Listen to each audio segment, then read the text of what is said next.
Man, welcome back to Limited Edition. A long week, a long night. Like, I'll just get into it right now. I'm super tired, but as I said, I'm not gonna cut out early. I'm gonna keep rolling. As long as you guys are going. Last night, my Python dude, my dev, he was ready to work. We worked till 4 a.m. and then I had to get up today and go. Pretty much entertain a whole house full of kids. I had 22 kids here, I believe, today. What?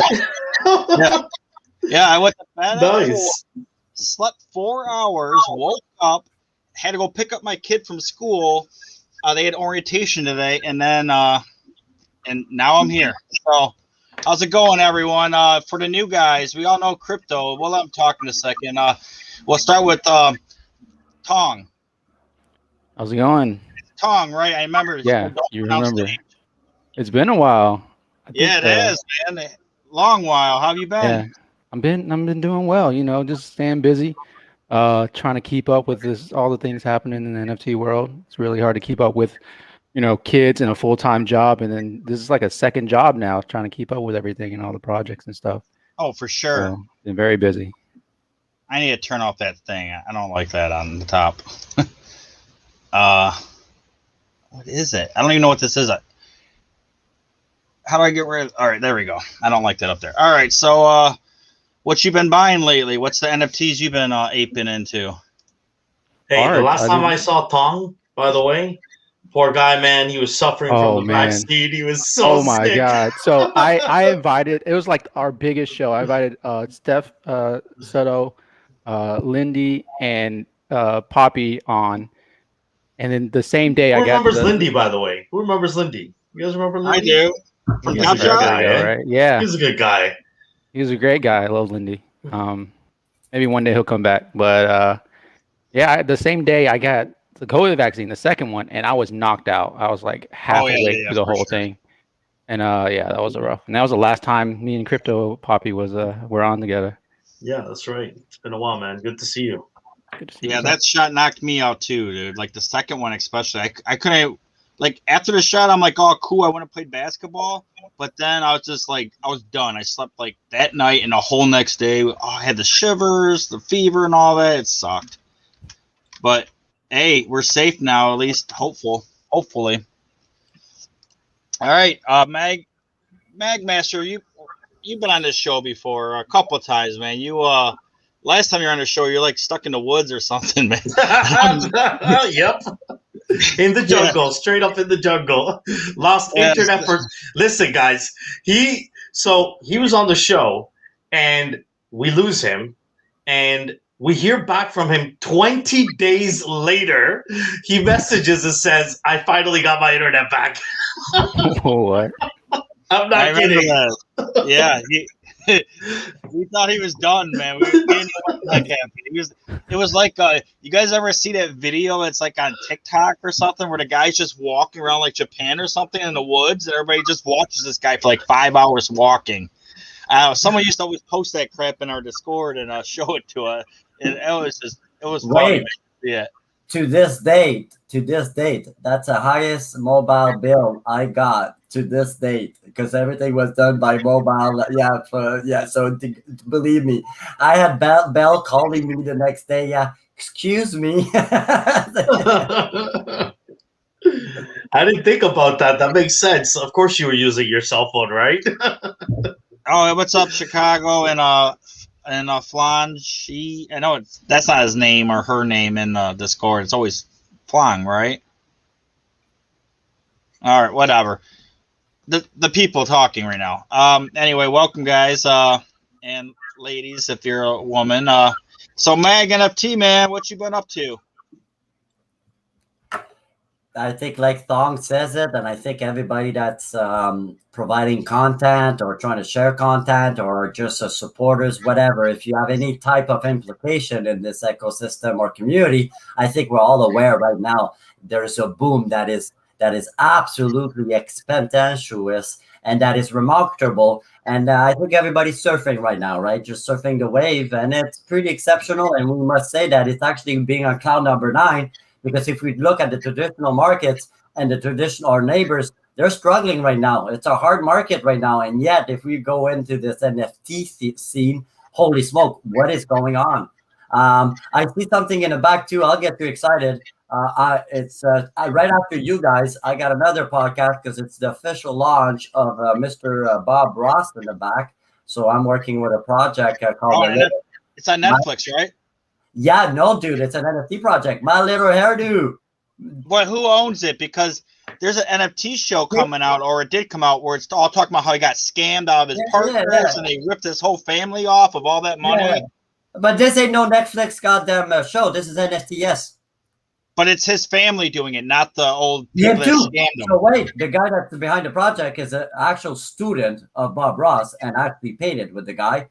So there's also funds that will be going to Steve, which is his son, right? So Bob Ross' son is named Steve.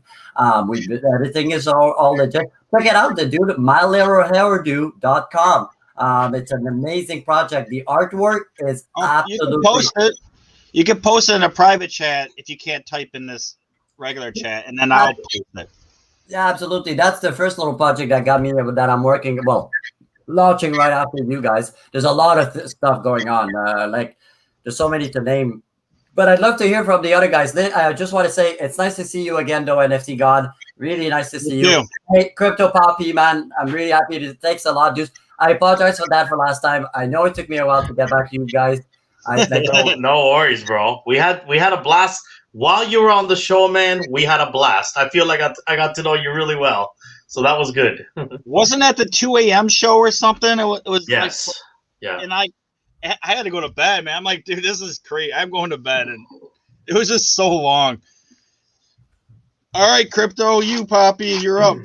What's up? What do you guys want to talk about? It's been just absolute monstrous couple weeks, no? It is. I have a question for all of you guys. Like, are you guys kind of scared of what happened to us in Top Shot right now? Like, where it's just gonna go, like, just go down, like all of a sudden, like Top Shot just crashed. Like, are you guys afraid of that right now? I mean, it's always in the back of your mind, right? After Top Shot, and I mean, if you're in like any market that's gone up this fast, almost always has a pullback that's, just as quick and just as fast, right? So it's always in the back of the mind, like when is this the top? But I don't know, man. Like every week you look, there's more people coming in, there's more corporations coming in, companies coming in, more money flowing in. So I don't know. I have no idea. I don't. Well, as we were talking last week, I think we were talking about Coke, or 2 weeks ago. Coca-Cola had an NFT where they had like an auction on OpenSea, and that thing went for crazy amount. It was a 101, and now you have Visa, you have MasterCard, you have there's more than that, but those are the two big ones. One of them just bought CryptoPunk for like 1.5 mil or something. No, that was Dan or that David. Oh my God, Gary V. Gary V bought one too, but Visa or MasterCard did. They bought a floor one.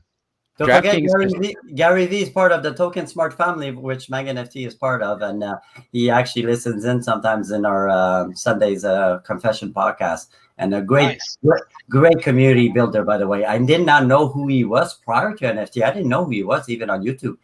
But I can tell he's an A-type per personality, like meaning you follow him, and if you can't, you just sit down and watch him go, because he's a driver. He's one and really, and that's why he's so successful at the same time, right?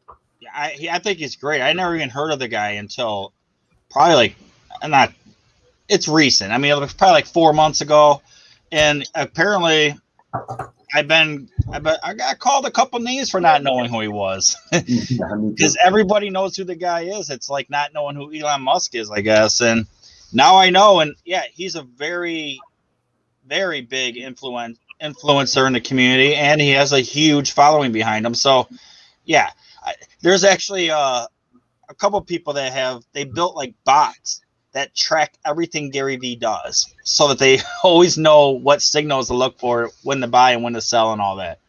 Dude, there's some extensive bots out there. There's bots that will actually monitor the NFTs ecosystem. And the minute that they see any type of traction going under the activity log on OpenSea, right? So they utilize the OpenSea activity log.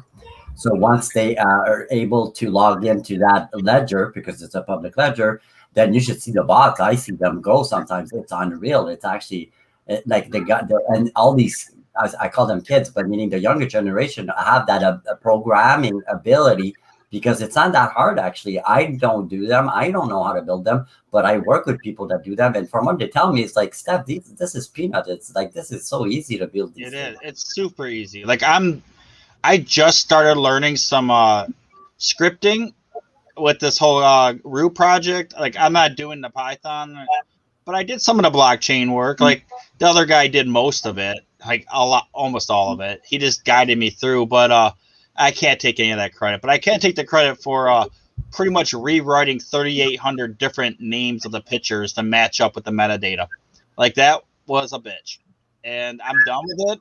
I just sent my dev the last of the inputs and the last of the basically the spreadsheet with all the order and everything, and hallelujah, man, I'm done, and I can't wait, man. I just can't wait. I can't wait till this comes out and I can just take a break.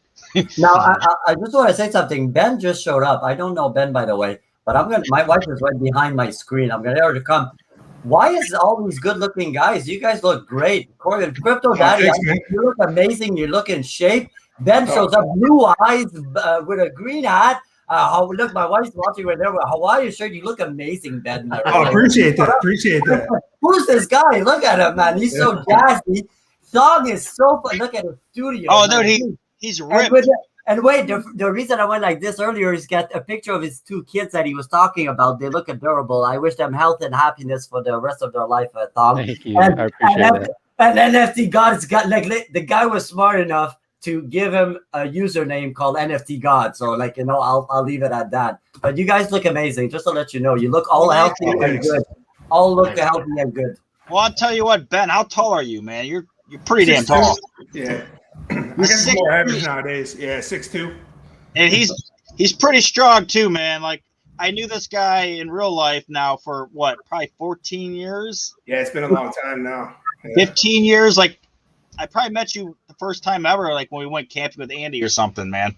Yeah, I'm we used to guessing do annual canoe trips where we go every year, and we bring out the old aluminum canoes and go down the river. Oh, aluminum. I don't know. I do portage. I'll be hard with my portage sometimes. I have 3.5, 4 kilometers to do. I wouldn't do that with aluminum. Whoa. But yeah. Now, actually, Ben, you missed it. The last time I was on this show, I was in the middle of, like, literally in the middle of the woods. Like, dude. Yeah. Yeah, like they could hear the crickets and everything in the background because I'm a wilderness guy. I run for the hills every time I can. So Ben, what you been up to? What you buying into? I know you keep talking, like every day you send me something new that you are asking about. Like I know we both hate the boxing dude stuff, man. Like yeah, I just hate the design. Like I did not expect this design out, the Floyd Mayweather thing. Like yeah, basically you bought something back in a day. It was 0.15, I believe, and then you got airdrop something, but it was supposed to be free gas, but it wasn't. I had to pay another $50-something to get this thing, and then I get it. And me and him had the same issue. We both got a super rare trait. They only made like 20 of these out of the whole 10,000 or whatever, and they're called diamond eyes. And my dude has black glasses on. You can't see his eyes. His guy has his eyes closed. Like, come on, like come on, man. Right, yeah. And it's like you're like, okay, I got something rare. Check out this gold ring and this gold smoke around him. Then you go look in the store and look at the floor, and like every single Floyd's got gold ring and gold smoke around him, and it's like, all right, man, I don't know what this was. Listen, I know Mag's been in crypto for a long time, so he might remember this. But Floyd came to crypto in 2018, early 2018. ICO fucking craze, everything. Oh, sorry, we're not swearing on the channel. ICO. No, you can now. Russ. Yeah, I can swear. I still will try not to. I apologize. So, anyways, ICO craze. He comes in.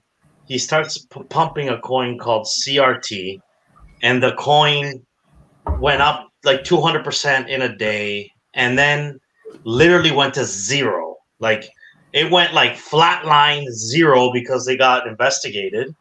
And then actually Floyd he got sued by the FCC. He got sued by the FCC and everything. He did. Yeah. So why would I think this is going to be any different? Like, if this should happen, if he already did this in 2017, it's not a project I'm interested in. Well, he had a Twitter Spaces before the launch. And it didn't even show up to it. Yeah, I think that was a big negative there, right? As soon as you get all those people in the room waiting for Floyd, and then he doesn't show up, it's like, all right, man. If he doesn't even believe in the project, like, why should we? So what about guys? The other boxer, Mike Tyson. What about his NFT? Sold out. Did you guys get in there? That was amazing. Yeah, I didn't get any, but that was like the artwork was amazing. It was. I didn't like that it dropped on OpenSea because it was kind of like impossible to get. But no, I missed it. I missed it. Wait. I saw it and I chose not to. Where did you want it to drop? Nifty? What's that? Well, I thought you were gonna be able to mint it. No, you got it on OpenSea. So what I did is I went to the creator. Gas Wars. Yeah. And then Gas Wars. Now everything's a gas war. But I went to the creator and I looked at recently listed because you could only do it one at a time. Look at recently listed and just kept on refreshing. And then it finally popped up. So then that's how I was able to secure one. I almost got one of the ones with the ears bitten off. But I saw that. I got outgassed on that. So now I have a question. I noticed that his tattoo is not in those pictures, correct? No, it is. I thought it was. It is. Yeah. It is? Yeah, it is. Not some of them, but some of them are he's showing when he was younger. Okay, so, I was just wondering because the ones I saw, he didn't have his tattoo because our kangaroo, our Roo crew, we had his tattoo, but on the other side of his face. And last night I told him to nix it. I'm like, just get rid of it because I read online. I ran through my team was telling me about it. Is that they actually sued and won a settlement later on to that movie, The Hangover, because of the tattoo. The tattoo artist actually owns the copyright to Mike Tyson's tattoo on his face. Like, how the heck does that? Oh my god! Yeah, I read the whole lawsuit. He was even in the movie, so that's pretty wild. No, the first one. You understand that is like the anti-NFT, right? That concept. But guys, we had bigger licensing in court than that. Terra Virtua, the reason why we saw kind of Terra Virtua kind of disappear for a while. What happened? So when they came out with the Godzilla versus King Kong, is that they had the rights to King Kong, but they didn't have the rights to Godzilla. And when they issued the NFT collection, it created a lawsuit, which Terra Virtua had to settle out. Is this the one that was on Wax? That's rough. Yeah. Is this the one that was on Wax, or the other one? No, this was on Terra Virtua, so therefore on the Ethereum. All right, they had two. They had two that came out like the same time as that movie. All right, yeah, the one you're talking about, they actually have a really cool AR with it, where you can like show like Godzilla behind you and climbing a building. Like that's a really cool project. I have the Top Gun collection. I'm a Top Gun freak guy. I love the movie Top Gun. And I got all the Top Gun helmets, and yeah, they look amazing. They're like Zedrun, right, guys? So same concept, so augmented reality, so you can feature them, right? So same technology behind them, but Zed does have it, yeah. But whenever I think about AR, I immediately think of VV. Like they have everything on there is pretty much VR or AR, and it's like everything. Have you ever bought anything on VV? Yeah, a lot. I own a lot of stuff. Wow, I've never bought a single thing. I bought the Spider-Mans. So I got one of those Spider-Mans where it's hanging down, and I don't think it's worth much, but you know, it's worth a shot. Ben, here's my comparison to your purchase on a VV platform. So how can you guys not think that Floyd Mayweather, the biggest hustler in all the game, he's the biggest hustler there is. If there's a goddamn hustler in this game, it's him. Well, VV is the same thing. These guys are utilizing centralized concept to get ahead of the game to try to capitalize right away, right? I'd rather buy a Jose Delbo, which is a recognized comic book. He created Wonder Woman. He's the one that did the Yellow Submarine. So Jose Delbo on the Maker's Place. They go invest in the Spider-Man on the VV platform, which I think for me is a higher risk buying on a platform. Even Terra Virtua, guys, I think is a little higher risk, right? It's not established. It doesn't have traction yet, blah, blah, blah. I'd rather go with the independent artists directly, what the blockchain was meant for also, by the way, than actually going through these platforms. Yeah. Man, oh man, I don't know. I'm just thinking about something else. Someone just texted me something. What celebrities does NFTs actually make sense for? Because when you think about it, the celebrities that have tried to come in, people have treated as like outsiders, don't want them in the space, cash grabs.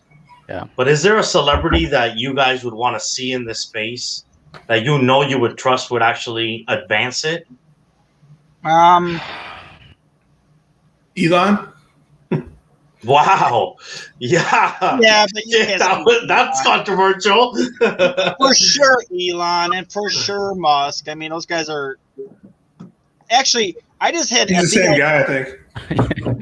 Oh, I met the other dude. I met the guy from the Mark Cuban. The Maverick. I mean, he already does, right? He already pushes projects and everything else. He pushes it, yeah. Right. They give Top Shop moments like exclusivity to some stuff at their stadium. He's been that guy. Yeah, he's been that great influence that was welcomed. He even got rug pulled like a month ago. Did you guys hear about that? No. You guys don't know about that? Like last month, man, he invested in a DeFi coin, and it literally went to zero. Literally hit zero. That does not happen. Here we go. Nobody trusts this guy. So here, Zuckerberg. Wow. And they already got a Facebook coin or something like that coming out too, I believe. Yeah. Well, would you trust him? Yeah, I don't want to even one thing. Anything that has to do with major platform, guys, and Ben, I don't want to be mean. Yeah, I heard it in 2017 with Libra. So leave me alone with Facebook. Here's what I will tell you, though. I'll tell you something about Mark Cuban. So I actually know this story very well. Mark Cuban comes into the blockchain, and actually the first investment he ever made into the blockchain technology is with Mintable. That's his first money, his first penny ever invested, to the point that he actually mints his NFT art on Mintable. So you can actually buy an NFT for Mark Cuban on Mintable platform. So he invested in Mintable first. Then saw NFT 42, which I'm part of, the collaborative team of the Token Smart family, and then went that way. And who's in NFT 42? We're talking Mark Cuban, MC Hammer, we're talking Paris Hilton. Those are the guys that are going through that project. But Mark Cuban came into the space. His first contact is with the founder of Mintable, which is Zach. And through us, because we actually are partners with Mintable. And that's how Mark Cuban comes into the NFT scenes. And like I said, he actually minted some of his team there. I think he owns the New York and whichever team, Mavericks. He did like an NBA player there with a ball and everything. But he did his own art, and it was on Mintable. Listen, both Cuban and Gary Vee have been rug pulled with us at the same time by 3 Russian men. He's one of us. Man. They're both one of us. All right, here's somebody. I never knew this. I was looking up stuff because based on your question, I had to look it up. They say Justin Bieber is huge into technology investments. Like, I didn't know that. Him and Leo. I believe that because, listen, when I heard about MC Hammer, right? So Ethan comes to me, he says, dude, you will never guess who we're hosting. He says, and like old pop rap. I'm like, I don't know. He goes, too legit to quit. I go, MC Hammer? He goes, dude, don't you know this? You know what? After MC Hammer actually leaves the music industry, guys, I didn't know this. This guy invests in AI, like really seriously. And MC Hammer, MC Hammer is a big name in the AI industry as a huge investor into future technology, which blew my mind. I never knew. And I thought he went broke. Me too. Absolutely. No, dude. No, this guy is huge in AI. Like, I mean, what I mean huge? I mean, like, he's investing big money.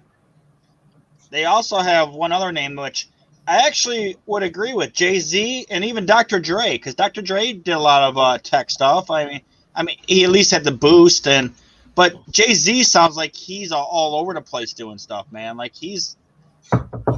Him and Nas. You remember Nas? Nas was big. Yeah. Right? He was one of the first investors in Uber, and he's got another tech company that's involved with some things on the back end. So I think Nas? Who's the guy that died like 2 months ago? The rapper. That was Biz Markie. No, it was someone else. No. Juice WRLD? I mean, it was. Oh, it was a huge name. I thought it was Nas. I don't know. Tupac? No, sorry. DMX died. Yeah, it was DMX. DMX. That's It right. was DMX. That's who it was. Okay, Yeah. thanks. Peyton Manning would be good. Didn't Peyton Manning kind of what happened with him in the whole Papa John's thing? He got that guy kicked out, right? You guys don't know what someone over here is what you're talking about. Peyton Manning, dude, he owns like over 40 Papa John restaurants, and he was one of the biggest guys to get the Papa John kicked out of the company, or at least, what's that? No, I said, I think like Kanye West would be like, I think I mentioned it last week, but I do think he'd probably be the biggest name in the space just because anything that guy touches turns to gold. He's changing his name. He's legally changing his name. Oh, is he? He's changing it to We. We? Yeah, legally. Or Yay, maybe? Yeah, Yee. What? I don't like him. I'm not a fan of him. So yeah, I'm saying in general, right? He didn't come out with the CD when he's supposed to, but he's selling out. NFL stadiums. The shoes are sold out everywhere. Cap stock raised 10x when he signed on with them. So Shaq? I'm just saying anything Kanye. The Shaq wouldn't be bad. Yeah. Shaq's probably a decent one too. You guys are losing me. I'm not even into hip hop. There was a question at the bottom, just by the way. Peyton Manning is coming into the NFT scene, and Snoop Dogg is already in the NFT scene. Yes. So by the way, for the question that I showed that just popped out at the bottom, so both of them, Peyton Manning is coming into blockchain. I can confirm that, and Snoop is already in the game. Yeah, but listen, the last time I saw Snoop on Twitter, he was asking for an ape, and then people were like, well, go buy one. And he's like, no, I want a motherfucking ape for free. And then everybody's like, you're not going to get an ape for free. You're going to go buy one. And I don't know if he bought one. Man, those guys never get – like I gave LaMelo – I gave him a whole bunch of stuff from people that I was supporting their projects for free. I just sent it to him, and I never heard anything back about it. Luvello? LaMelo? Paul? Okay, yeah, okay. So because I work with an artist called Luvelli, which is from LA. I work with a few artists, and there was someone today. Was it those Ether cards? I think it was in our Discord for the paid advertisement, I guess it was called. I never seen one of these yet in our Discord. You want a scoop? You want money scoop? Here's a money scoop. Number one. Ether Pebble, check guide on OpenSea. There's nothing on it. There's not even a website. There's not even a Twitter account. This project actually is a backside story. Financial advice? Never, because you know what? I actually didn't even graduate kindergarten, and then I discovered NFTs. But no, Ether Pebble is pretty interesting because I bought in at 0.01, and 48 hours ago, I bought 6 at 0.01. So two this morning, 48 hours later for 1 ETH. Another project is a little too late that we featured actually on Mag. I just want to let everybody know MagNFT has been around for a while. We have a Discord and we have a badge. So if you go on the OpenSea, we have a 2-tier badge system. And for the community, it would be MagNFT Studio. So if you look under OpenSea MagNFT Studio, you'll see that you can get a membership, and we give according to the project's review rate. So I found one of this guy. This guy's from Thailand. Listen to this NFT god. So another success story again. I love these. So this guy's from Thailand. He's doing coded punks with ASIC graphic cards, and he's selling for 0.01. And I look at them. He's only got one collector, nothing else. And he's done that for 48 hours. And he's saying that it's going to be 404 total supply. And he had done at the time, I think, was like 42. So I buy 2 of them, beautiful, and it's not like punks because it's really, you can see there's a glitch. It's really different. And I go to him, where are you from? I'm from Thailand. Oh, tell me more. Oh, I'm a student. My family's poor, but my family's proud of me. I'm actually in university in in computer science, and I started to do these in ASIC graphic. I go, dude, you sold. And I started, MagNFT, pushing him through our MagNFT brand. In 48 hours, he sold out. The floor was Coded Punks, guys. So check it out. All one word, Coded Punks. The floor went down now because but it's still at half an ETH, I think, the floor. But it went up to an ETH. This guy's from Thailand. Wait, so now he's got his entire family as well. He's got his father, his sister in the Discord, and they're all like admin. And it's so cute. It's awesome. The guy and he's like, "Sir, yes, sir, thank you, sir." So polite, so just me makes that rocks. Those are the story that I think rocks, and that's what I think a puppy knows that. That's what MagNFT is about, because we try to highlight underdeveloping countries' profile, because these projects and content are just as good as us North Americans. It just need a little bit of traction, that's all. But yeah, that's Ether Pebble, dude. I got no clue. That one is not financial advice for sure. I got no clue what's happening with that one. Somebody can answer me in the chat room. I think from what I've heard and from the back channels, this is going to be actual liquidity pool kind of for an actual rock. Okay, so instead of flashing wait. For one of those $1 million rocks. Okay. Because here's why. If you check the contract creator and the wallet that created the contract, there's 3 rocks in there. Well, it sounds like a rug pull to me, man. Until you show otherwise. I have to see more info. Like, that's a lot of money. Those things are selling for $1 million each. This project's never going to make that.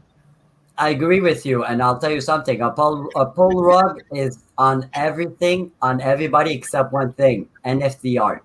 That's why I always tell you, rely on NFT art, guys. Why? Because NFT art, it comes to somebody that has actually a background, a biography, and actually has actual value already to his name. His brand is his value, right? And these guys already have value to their name. I agree with you, dude. And that's the same thing with the apes. I don't want to be mean. Watch this. Discord tomorrow decides we don't want bots on our platform anymore because we'll make our own bot. Oh boy, Apes is in trouble. All right, I have to respond to a couple people here. Isn't Jordan in an investing in Top Shot? He is investing in Top Shot, but the money that he invested in Top Shot is going to the other projects, not Top Shot. They're going to UFC and the soccer thing that's probably coming out. It's not going back to Top Shot, and I get corrected every week. I'm going to keep saying Discord, or I'm going to even say more weird now. I'm just going to say it like the craziest way ever. But you know what? Whatever. But Pulaski makes a really good point that we don't talk about Top Shot. And Top Shot is worthy of being talked about right now. Yeah, it's booming. It is. What it's done over the last couple weeks straight, just consistent growth, steady growth, organic growth, not like about it last week, man. We talked not like parabolic stuff that is coming down. I don't know. Papi, looks like a healthy market. Papi, I want to know: did NBA Top Shot ever give you at least something like for anything for goddamn pitching them so well? I want to know. They're giving me. They actually are sending us one of those cool cats. Little infinite objects collectibles, which I technically paid for. That's awesome. So nice. I actually don't get. I'm sure I paid for that within my fees. So no. Nice. So I have one too. I have 2, by the way. They're awesome. They're beautiful. The infinite objects. They're really. It sucks that you can't interchange them. So it's only one specific NFT. I agree. I do have 2 other projects. If you want to check something cool, guys, check Token Frame on Twitter. These guys have an amazing product. Hey, man, do you know why this is important, though? So, do you know why this is important, this collectible they're sending out? Because it's an NFT that transcends into the physical world, but there's no NFT of it. So it's going to be unique in that sense. So normally I agree with you about infinite objects. I don't understand why I would print out one NFT and be tied to it and then, physical and virtual. But in this scenario where there is no virtual, it's actually kind of cool to have the single object. So and I wonder if it's going to give it value. What was that, Thong? What is it? What is the picture? It's just like a special design that they made of the Cool Cat set, the 9 Live Lounge. Okay. Right, and it's going to be its own collectible in itself. We don't know exactly what it looks like yet. Which was a set that I may or may have not bought off of NFT God one drunken night when I'm sure he was drunk selling and I was drunk buying. You bought the whole set off of him?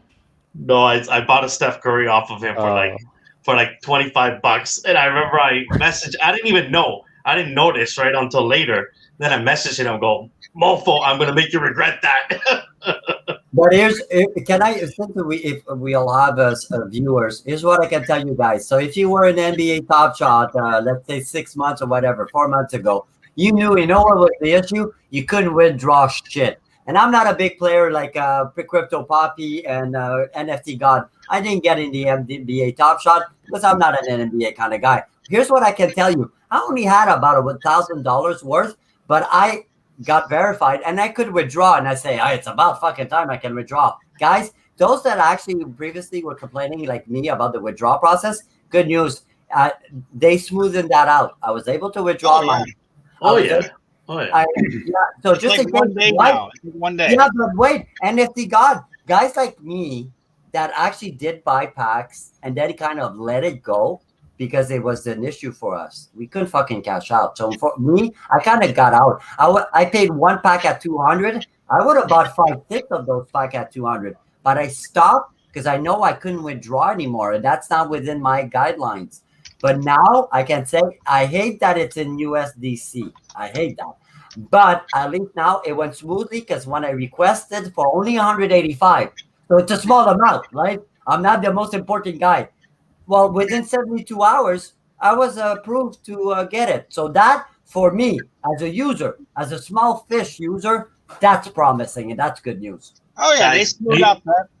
Do you know why I think part of why I think NBA Top Shot's going up? It's also because of how easy they've made it to put money in.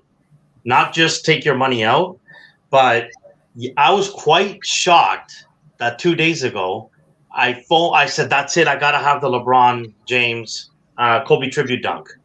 And it was 3 ETH. So I'm like, okay, I'm sure this isn't going to work. Me getting 3 ETH into Dapper. By the time I buy it, it's going to be at 14,000. This is going to be a waste of time. So I tried the process. Within like 5 minutes, I had the 10K in Dapper and was able to buy LeBron instantly. Within 5 minutes of me thinking about it. That's how easy I got my money in. Whereas 3 months ago, even trying to get some crypto in during a bear market, that was hard. That would take a while. So that's also gotten better. And that bot, guys, I don't know if you saw the bot that translates the cost of USD to ETH, the NBA Top Shot bot. Game changing. Mm-hmm. As soon as we had that on Twitter, it made all of us realize, wait, what? This LeBron is like 0.01 ETH? What? Why don't I have a billion of them? NFT wise, like right now, there's not a better user experience than Top Shot. Like they just made it so easy to do like the challenges. Like the quest challenges, all you have to do is click on your moments now. You don't have to go searching or anything. And like CryptoPapi said, like you just connect straight to your MetaMask now if you want to deposit ETH. Takes 2 seconds. Yeah, that's true. Here's one thing I'll tell you guys though, because I've been around for a very long time. I never had a big like payday, like meaning a 6-digit payday, right? And a lot of did like even CryptoPapi, he got a whatever, the Bored Apes. I didn't. I actually did. You'll do, dude, and I'm in it like for so long. Yet I didn't get in the game. The rare, super rare, dropped their DAO token, so it's an ERC20. So the ticker is rare for super rare. When it was dropped, it was at 60 cents. Now it's trading at $2.50 in like less than 3 days. Whoa, dude, 3 days. Dude, are you CryptoPapi? Listen to this. You know what super rare is? It's the elitist of all the NFT art. Yeah. Although I've spent zero time on it, but I know about it. Yeah. Yeah, I know about it too. They also have I kind of like I know we're getting stuck on some issues here, not moving on. I want to, but I do want, since we're talking about art, I want to move on to Hen and talk about how it's going to be on OpenSea by the end of the year, they're saying that stuff on there, you can get it for like it's like peanuts. Like I own a couple pieces. You guys want to talk about Hen? HEN? Yeah, I know Hen. Yeah, I know about it, but never used it. Dude, it's so cheap. You can go on there. They use Tezos. Yeah, Tezos. Yeah. And you can buy like virtually anything on there for under 100 Tezos. And I think now a Tezo is probably like, it was $6 when I was buying. It's probably like $3 or less. It might have went back up, but you can get the stuff dirt cheap. And the thing is, once this stuff hits OpenSea, it's going to be crazy. It's going to be way more like I have one piece I was talking about last night with people where the piece was about 300 Tezos. I was asking, like, so 300 Tezos is worth what when it comes to OpenSea, like 3 ETH? Because that's a lot of Tezos. Because most stuff you can buy crap, none of it's crap. You can buy stuff on there for less than 1 Tezo. Like, it's so crazy how cheap the stuff is. But at the same time, I'm gonna stop you there, NFT God. That you know what? Go tomorrow morning to Best Buy. Go buy Linux. Linux is amazing. It's supposed to change the operating system. It's open free, meaning the market dictates that. And I'll give something Calumet. Calumet is the NFT art of the Tezos blockchain. Calumet community is a beautiful community. They're so warm. It's a beautiful community. I think it's a good option. It's one of many for an artist to utilize as a medium to go on the Tezos blockchain. But the market is dictating that Tezos is not a market right now. It's not, dude. I agree with you. Even second layer. But if today I start a project of 10,000 and I mint it on Polygon, because it'll cost me a lot less. Because right now it's at least $150,000 in gas fees to do a 10K project. I should know. I'm involved in a few of them. No, you make the people mint. You don't have to pay anything. No, dude, no. What are you talking about? If I mint in a 721, no, I got to pay my gas to create my contract. I don't get what you say. I'm not paying anything, and people are minting from my webpage, and they're paying the gas. Because you're doing an 1155, you're doing a lazy mint. I'm doing a 721. I thought I am. I don't remember everything, but the guy said I don't have to pay anything. But I agree. But here's the thing. I know you disregard it, but it's so essential because when you're buying an NFT, you're buying the technology behind it. And there's a big difference between an ERC 721 and an ERC 1155. Now, I'm not a tech and I'm not a dev. And I'm corrected 20% of the time because I'm only right about 80% because I'm not a tech and a dev. But what I can tell you, there's a big difference though. A 721, for example, can have a lot more utility in the contract metadata wise. A lazy mint, what they call an 1155 ERC contract, is completely different. And that's what an 1155 is. I can do that. I have 1155 contracts. What is that? Is that I can create a token that is actually not minted, that is in queue to be minted. And when somebody decides to buy it, he pays the gas fee to create the contract. But mine are 721. I don't have to put up any money to do it. People pay the gas, and then the gas pays for it to come up. That NFT send me the info.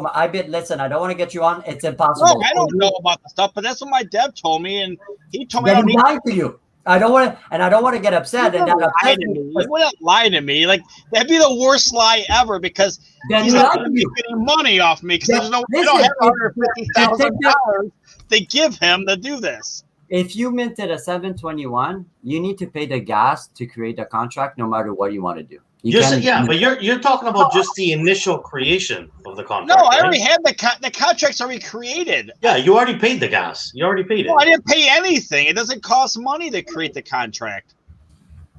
You're on 1155. I don't want to be mean, guys. And somebody writes down it's not a 721. So a 721 right now to create, if you go on OpenSea and you can't right now because the way they did it's 1155 default. Back in the days, you didn't have 1155. You can only actually, if you look at MagNFT, the official OpenSea, the first one, MagNFT, it's an ERC 721 because in those days they didn't have 1155s.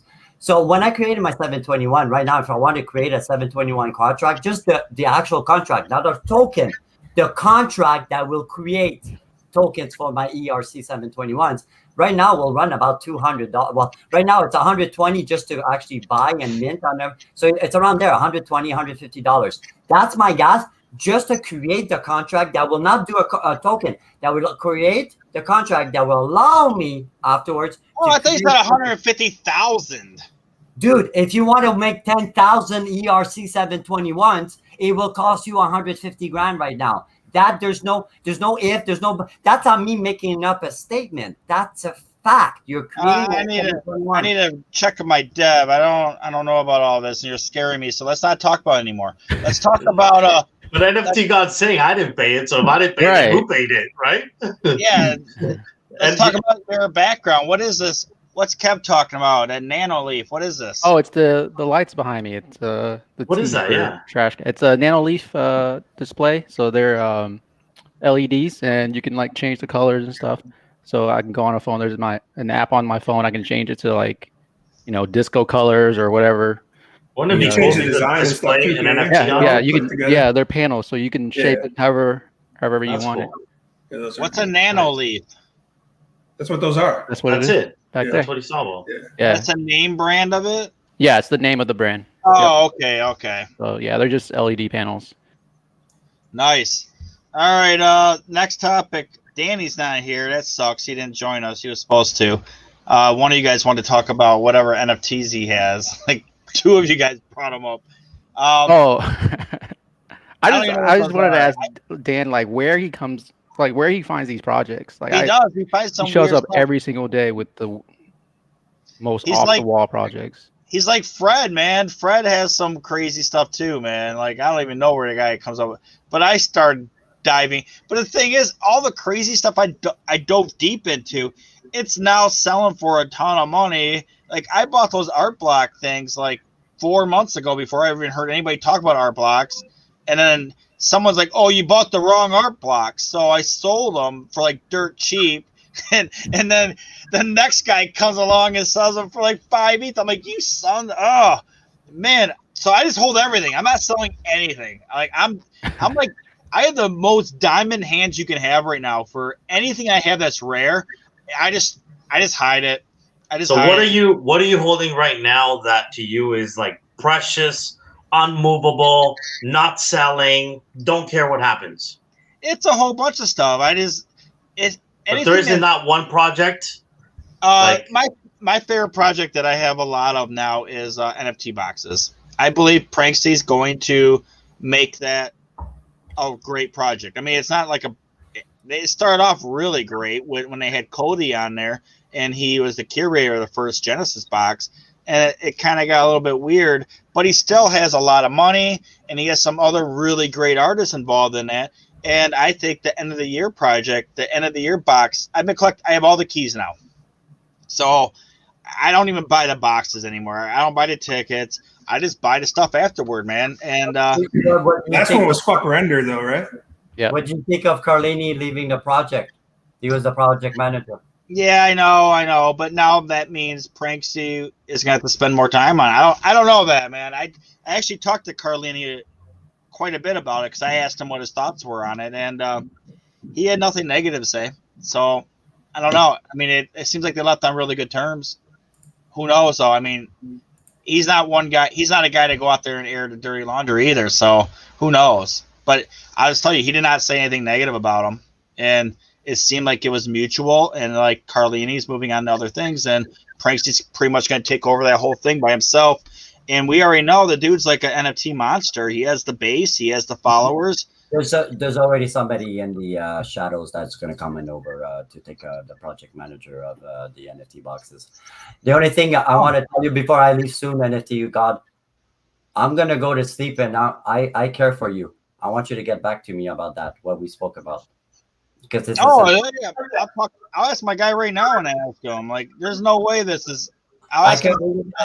Because you laugh, it's bothering me because it's so essential. This is the key. It's the technology behind it, and for me, it's essential that if he tell you something and it's contrary to your belief, I think it's essential. All right, so I'd love to hear Benjamin answer that question. What are you holding in your wallet right now that is unmovable. I don't care. There's a bear market coming tomorrow, and I already, have come to grips with that. So what are you holding that you don't care? You'll hold it straight through any bear market. Well, I could use the restroom, but I want to say one other thing is all my S1 Top Shot moments. Those are never going away. All right. I hope go to Top Shot. Wow, I was not expecting that from you. Well, I have a ton of first moments from Series 1 that are really good, like the top players, like really good players, like MB. I'm not gonna say her name because you guys make fun of me, but they're really good players, man. All right. What about you, Thong? So mine is I just recently purchased it last week, and it's a alien clock. It's an art block by I don't even know how to pronounce his name. Chev Builder, I think his name is. But yeah, it's like the biggest purchase I've ever made. It was 10 ETH, and I'm not selling that one for a very long time. Wow. I don't know that one. I want to know more about that one. You're gonna have to put up a link or something. Yeah, I'll send it to you. Sorry, Benjamin. Yeah. No, for me, it's the Zedrun horses.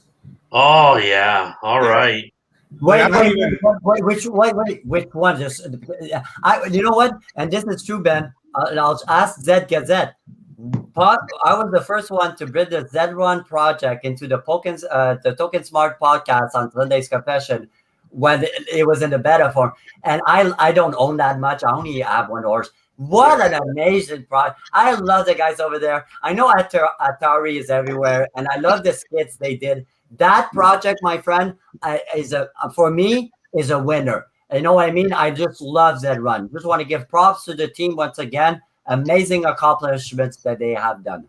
I never saw my Zed either. My gems in Zed, and I'm actually trying to do a deal right now with Doofy, where Ben never said his stuff, so he still has to say his. But Doofy, I've been naming all my horses after all of his favorite players in the AFL, Australian Football League. So, like, he's kind of like, oh man, I should name my horses that. So I have Buddy Franklin, and I have two more now. He's like, dude, you're stealing all my names, man. And I was like, tomorrow's midday because I think I get to breed like 4 or 5 of my horses get to breed tomorrow. So those games, I already own all the names for all the main characters of Ready Player One as well. So when it all goes to the metaverse, I'm gonna have all that. Well, they must be working well because I made a deal with somebody. I said, listen, and at that time they weren't worth that much. I gave two legendary, 2 female legendary, Z3 and Z5 to a friend that has a stable, like you guys call them stable. And I said, just give me the profit off the off breeds. That's the deal, and I'll give you them. But don't sell them. Give me the up for 1 year. And dude, I came back in my money. For sure, yeah. Especially if you have a Z3, so that means you have it's a knock. Female legendary, those are high. Yeah, the one I bought. Z2 and Z3, Z2, and the other one upper Z5. So Z6, I think it was, or Z5. Which is cool is that if they do a legacy and a Genesis, it gives another legacy, right? There's chances of another legacy being bred, so that's really interesting. Yeah, for sure. Well, it all depends too. Like they have it's a little weird thing they got going on too, where if you own the female exclusive and you breed with a Genesis male, you make another exclusive, not an elite. That's huge. Same thing with I'm not sure. Correct me, I could be wrong, but I think it's the same thing with the ones I have, the second one there or whatever. Because they did both of them with the same generation, and it gave us a non-exclusive before legendary. That's it. There's Genesis, then legendary, right? So legendary, and we did 2 legendary together, and it gave us a legendary, and with a rare. No, it doesn't work like. No, it doesn't work like it could. Okay, so it must have been a Genesis then, because it gave us a rare. No.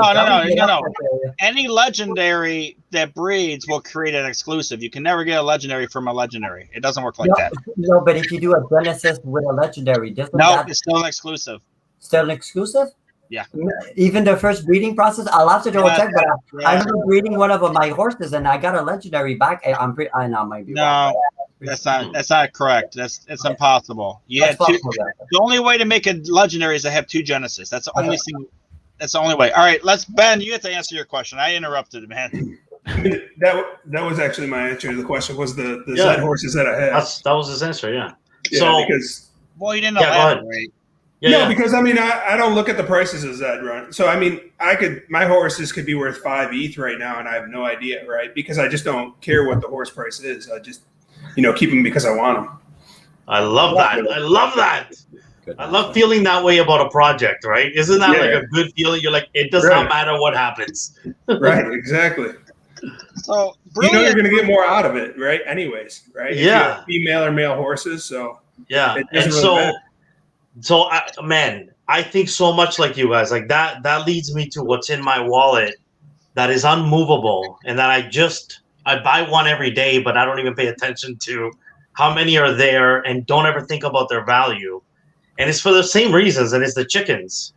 And I'm like, if we're gonna get a bear market, sometime soon down the road, whatever, I think a good place to be is Zed, and I think Zed is a very safe place to be because I think the passive income, the fun, like people will still enjoy it, people will still gravitate to something like that. But I want to do better than just average, and I think the chickens have a shot. Just because they have more opportunity for growth, right? That I've just been buying up a lot of Saramas with the hope someday they're Z1, Z2 horses. What's the number you're getting on those? 95 and up or something? No, the Saramas were at a week ago. They were at 0.2 floor. No. The number attached to your Sarama. Let me say this: the whole Sarama heritage was at 0.2 floor, and that was for the 90 perfection Saramas.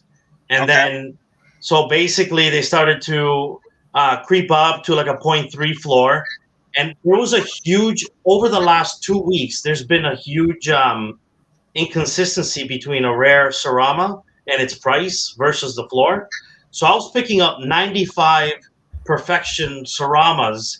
As the floor creeped up to like 0.4, I was picking them up for 0.4, 0.45, 0.5, like floor. And was the 90, I think the people that just hadn't noticed that they had gone up and they had them listed from before, right? So I just kind of bought all that up, and I don't know, we'll see where it goes, man. But I think, I don't know, it feels like fun, and it's one I'm willing to gamble on and not give a shit what happens. Well, some people are skeptical about the game, right? So totally, all the skeptics are kind of driving the price down. But if that thing actually comes out and does well, like that thing's probably just going to fly. So right now would be the time to buy if you're going to buy into it. My theory is the next video that shows gameplay, it goes up again. And then the first time they open beta, it goes up again. When is the game? The game is probably 3 months away, but the beta, the private beta is October, they said. So a month and a half away. Yeah. Okay. Where we can play the game in the private beta. What's your best chicken? Man, it's only a 97 Sarama. And you buy these every day? That's your best one? Because I've been buying up, again, inconsistencies, not necessarily the most expensive one. I get it. That's all. I'm looking for errors in the value of the chickens. I just sold one today. I sold the second tier up, the lava, whatever it's called. It was a 99. I got 0.5 for it. You should have bought it, 99, but it wasn't Sarama. I was gonna say you did not sell a 99 Sarama for 0.5. No, it was the second. It was the second worst breed. Sultan. Yeah. All right, guys, I gotta let you go. Sorry to interrupt. Have fun. Enjoy yourself. I gotta. Good to see you, man. All right. Thanks for coming on. Peace, brother. Yeah, the chicken game. I think I showed you the one I have. I have a 98 Sarama with vampire teeth. There's only 3 of them, and none of them with vampire teeth Sarama are higher than mine either. So there's no 99 and no 100. So I got a super rare one. It's number 89, and that's something I'm not selling. I'm keeping that thing forever, dude, just because it might become the next whatever knock course you have out there, man. 100%. You know what motivated me even more? was when you had Doofy Racing on the show, and you said he had like 70 chickens, and I thought I was Chicken King. So at the time I had 35 actually, and I'm like, I want to get to 100. I want to be the first to 100, and then I hear Doofy's, beating me. So then that's why I spent the last 2 weeks buying chickens. I want to get to 100 before he does. Dude, no. Jason has like 130, man. Who's Jason? I don't know Jason. Squanching. Oh, no way. Yeah, he bought like 130 on the first drop or something, dude. He has a ton. He's been selling them. I bought his robot chicken. He still has a ton. He still has over 100. I was just sniffing out his account the other day. Wow, he still has 100 chickens. No wonder he was selling. The one he sold to me. He sold me a robot Sultan 97 for like an ETH. It was for nothing. Yeah. ETH? Yeah. It was exactly 1.25. I don't like that, but I think that's overpriced, but who knows? I mean, I'm not buying the chickens for aesthetics. I'm buying them for that number. It's that number, the only thing I care about. So but the robot but that floor is out, by the way, like 4 ETH. Yeah, but why? Why do you care about the robot? Because we don't actually know if it actually will do something related to breeding. You what it does. They already have a power. What's its power? Fred had a Sarama with the best thing was like a black hole or something. That's the black hole. Yeah. Yeah, he sold it for under an ETH, I believe, or really close. Oh, those go for way more now. Yeah. Well, he might have got more. If he's still on, he can tell us. Like what in the floor on the cheapest chickens is up, and there's 33,000 of them, and the floor goes up. What is a Royal Prestige trade, anyways? Isn't that like one of the top ones? You mean the Royal Procession? Yeah, Procession. That one? Yeah. Yeah, those are good too. Those are good too. Yeah, that's a red carpet. Yeah, it's a red carpet. Oh, okay. I think Fred's one with the black hole was also that as well. Oh, okay. Well, what's more important, the ability or the level of the chicken? I think it's the level, but it could be a mix of both. Do you think they're going to have different style racing, and that's where these things are going to come into play? Or I had no idea. I just bought a bunch of chickens, dude. Yeah, the heritage.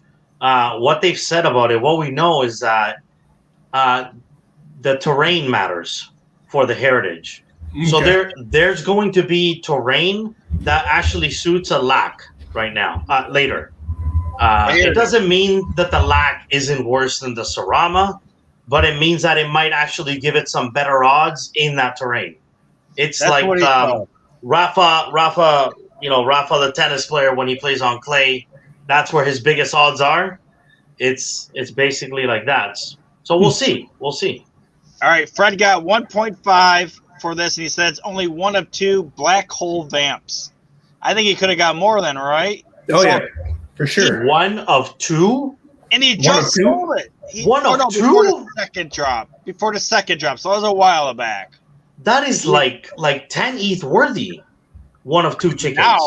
Now it is. Yeah, it is. Yeah.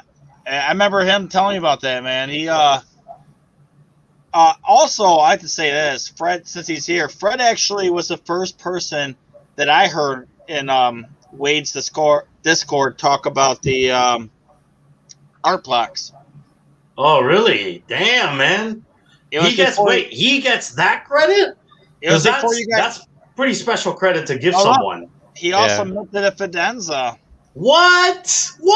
Wow. You did. How much you sell that for, Fred? I want to hear that price, dude. Those are wow. You hear about Ned's sale? How many people can say that? I think he instantly flipped it. Did he? Wow. 5? Wow. Oh. Damn. I mean, even those fast food Fidenzas, right? Those things are almost going for like an ETH, aren't they? I can't even talk about flipping stuff. I sold my damn Bored Ape for 0.5. Oh, dude. NFT, man. At no point. Wait. Listen, after you sold it for 0.5, you know what happened? At no point do you say, okay, hold on. Let me get back in. It doesn't matter. I'll. No, it went up too fast. I didn't have the ETH to get back in. I had other shit. Oh, wow. Wow. it went up really fast after that. Actually, I wasn't really paying attention that much, but I don't want to really call him out. But somebody bought it off me in Wade's Discord, and he bought off me for 0.5 and sold it for like 0.4. What? Was that even possible? Did the apes ever go down? Yeah, I don't know, but I'm not gonna say his name. But he posted it the other day in the channel, and I was like, "Dude, you're just making me hot inside because I'm so pissed. I sold it, and then Oh, bro, I just wish you were on this run with us. Like, I'm not, man. I don't have an ape either, man. What's that? I don't have an ape None either. of you guys do? No, Ben, you don't either? No, I got some sweep, but that's about it. I had the stupidest looking ape. It was so dumb. It was so boring, and I just wanted out. But you were talking about a guy earlier today. I don't want to say his name too, but Lindsay. Yeah, Lindy. He had a bored ape in the beginning with the rainbow fucking eye thing shooting out, and he sold it for like 3 or 4 ETH. Oh no! That's like $1 million ape. Millions. Right now. That's millions. Yeah, it is. Yeah, he had a laser, the big ones too, like the big, like, yeah. Yeah, it was the blue beam laser ape. Yeah, he had that. Were you there when he did that? When he sold it? We talked about it. Yeah, I talked to him. He sold it the next morning after they minted. No, it wasn't that fast. No, it was like what? It was like maybe 2 days later, but it was like really quick after they minted. That Lindy was a total flipper, though. I could see it. I could totally see it. Yeah, I talked to him. I think it was. He got me into my rug pull. He walked me right into Apimon. Oh yes, he did. He did. Because we talked about it. Yeah. That's right. Man. That's right. Walked me right into it. Got rug pulled. Then he's like, "Well, I sold," and NFT got it's like I sold, and I'm the only one left with the goddamn eggs in my I bags. held on to it too. You did too, Thong? Yeah, I held on. I only bought one. I met someone that kept them. Yes. Thankfully, I only bought one, but oh my gosh.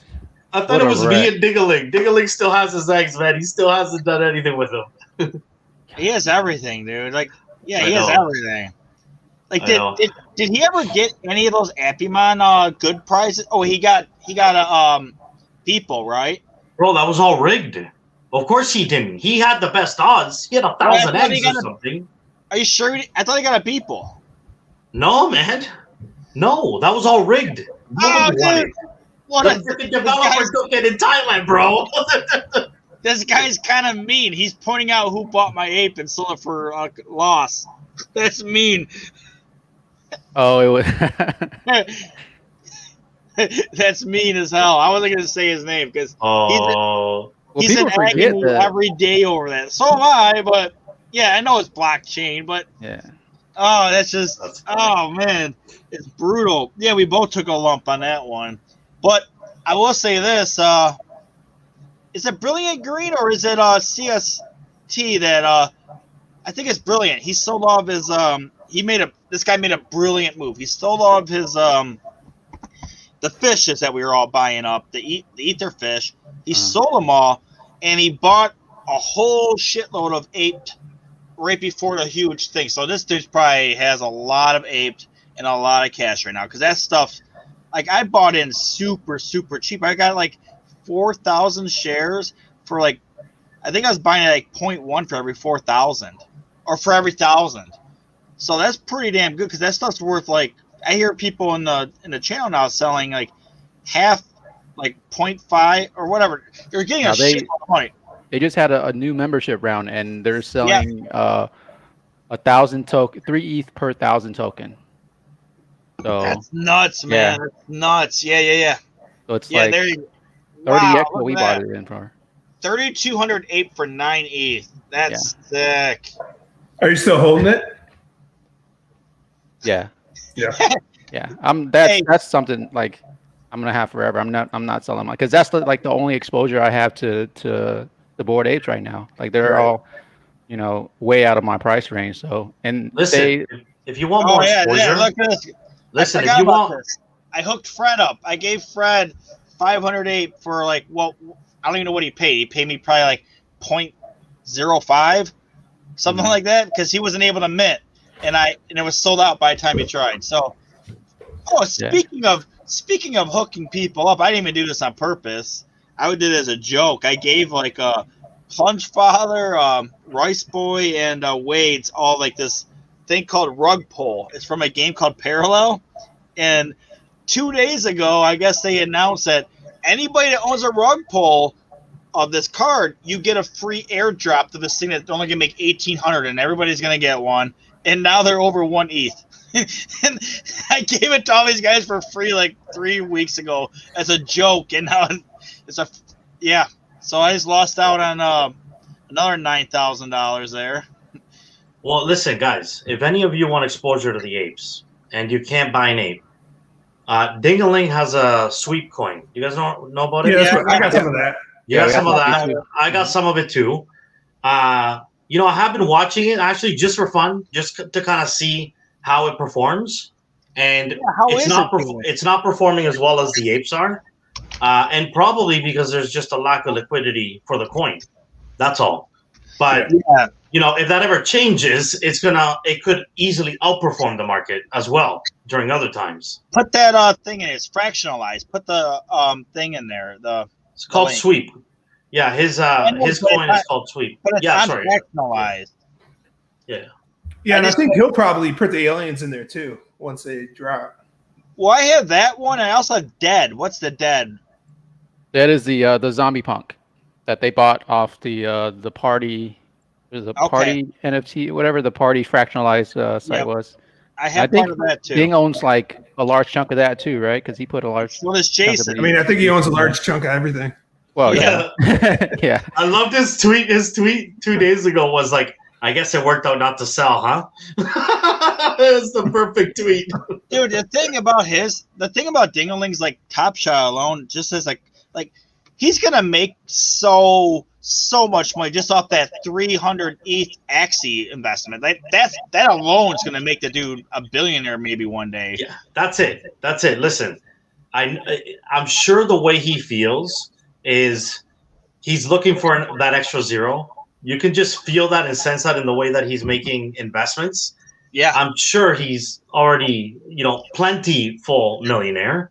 Yeah. And he's probably saying, I want to be the first billionaire in the space. And that's his play and that's his move. And man, you gotta admire that. Well, also he tells me this all the time. I don't know. I don't talk to the guy a lot, but when we do talk, he always tells me he's a little fish in the Bitcoin pond. He said he's a little fish, and once these big, huge DeFi guys come over, they're gonna just kill the whole market. They're already coming over. That's why that was the Penguins, right? That there was a guy in the background that had a ton of money, and he needed a way to buy them all at once. So that that was CryptoPunk. No, somebody did that with the Pudgy Penguins. With the Penguins too. CryptoPunk too. They paid off a miner to mint like 10 at once, so nobody would see. So he basically swept the floor before anybody could come in and delist them. So they didn't know the floor was being swept. Yeah, I think this guy did like 500 at once or something crazy. So how much do you have to pay a miner to do that? You think? I don't know. It's got to be a lot. And it has to be more than one miner too, right? It has to be a group. Yeah, I mean, I don't even know the specifics around it, but yeah, it's got to be a pretty covert operation, I'd imagine. One of you guys know, right? Like, how many nodes do you need to do that? I have no idea. I'm not. To do what? Sorry, guys. To bribe a miner to. To buy 500 of the Penguins. Like how many transactions? Well, so we saw actually Dingaling showed us last week. Actually, he showed us a screenshot of someone that paid a miner. Fuck, how much was it, man? Like 10 ETH to basically let him mint like 1,000 tokens of something. I can't remember. Oh, it was the Onis, the Onis, all those the ones that are like 70 floor right now. What are they called? Yeah, I think the Onis. It's like a Japanese looking avatar. Okay. I didn't know which project it was. But on ones. Yeah. ON1, yeah. Apparently, you can order Uber service for mining now. Get a deal. Got the horsepower. Hey, I'll tell you guys what. I want to do this, and Kraken wants it. I don't know. He might have already done it. I don't know. Guys, remember Kraken? He kind of left the NFT world too. Wait, those people exist? That came in and actually left? I don't know what happened to him. He's been on my show. He basically told us twice now on my show how to evade paying taxes on NFTs. Like, okay, yeah, that's a little sketch. Well, he was on my show twice now. He basically said that he has a lot of friends that are like in the SEC and IRS, and they do not know how to even do accounting for NFT profits. So his best advice was not to put any amount over 10,000 at one time into your bank, and not to claim anything. That's terrible advice. Terrible advice, kids. Pay your damn taxes. But most importantly, listen. The government already takes like 25% of my income from taxes anyway. There's no way in hell I am giving them all this other money too. No way. But you gotta make a decision. Listen, I firmly believe this about the investment in the space we're in. You gotta make a decision is what I'm making now, does that need to come back to real life? If it does, then pay your damn taxes. But if it doesn't, and you don't need to cash it out, and it's your metaverse money, then you're good. You're not really stressed about that decision. Well, I don't know. All I know is I am taking money out, and I got a taxes. I got a Visa card. It's a Visa debit card now, and I loaded up with ETH and Bitcoin, and stop filming. Please stop filming this. Please. Let's not talk about this on a live stream. Hey, yeah. It's in my cat's name, dude. It's all good. Oh, okay. Since he's here, Rice Boy, it's in Steve's name. The cat that we don't like that much. So if he goes to jail, whatever. It does bring up a really interesting point. Hey, Crypto, wait, before you continue, I'm totally just kidding, man. I'm capping. I know. I'm capping. I know. But it brings up an interesting point about, I hope that the first time I have to use my ETH is to buy coffee. Like, I don't want to spend it on anything other than JPEGs, or someday be able to buy coffee with it. And when we get there, then it's going to be complicated to understand how we're going to pay taxes on that. Yeah. I'm going to the Dominican Republic probably in a month or two, and I am going to be using. Stop doing this, please. No, I'm not. Stop saying shit like this live. You're gonna be like Logan Paul, right? Just go to Puerto Rico and live there for a year. No, I'm not done. No. I'm using my real money for my real job, but then I'm gonna replenish it with my ETH money. Right? Yeah. I'm totally playing, dude. I don't even know. I don't want. Hey, if anybody's on here or they watch it later, I'm totally just fucking around. Okay. Do not take this as financial advice or IRS advice or anything advice. Like, you need to type up a legal disclaimer real quick. I just said it. You need to scroll on the video that you saved. If you are following what I just said and you do it, you could go to prison. So don't do it.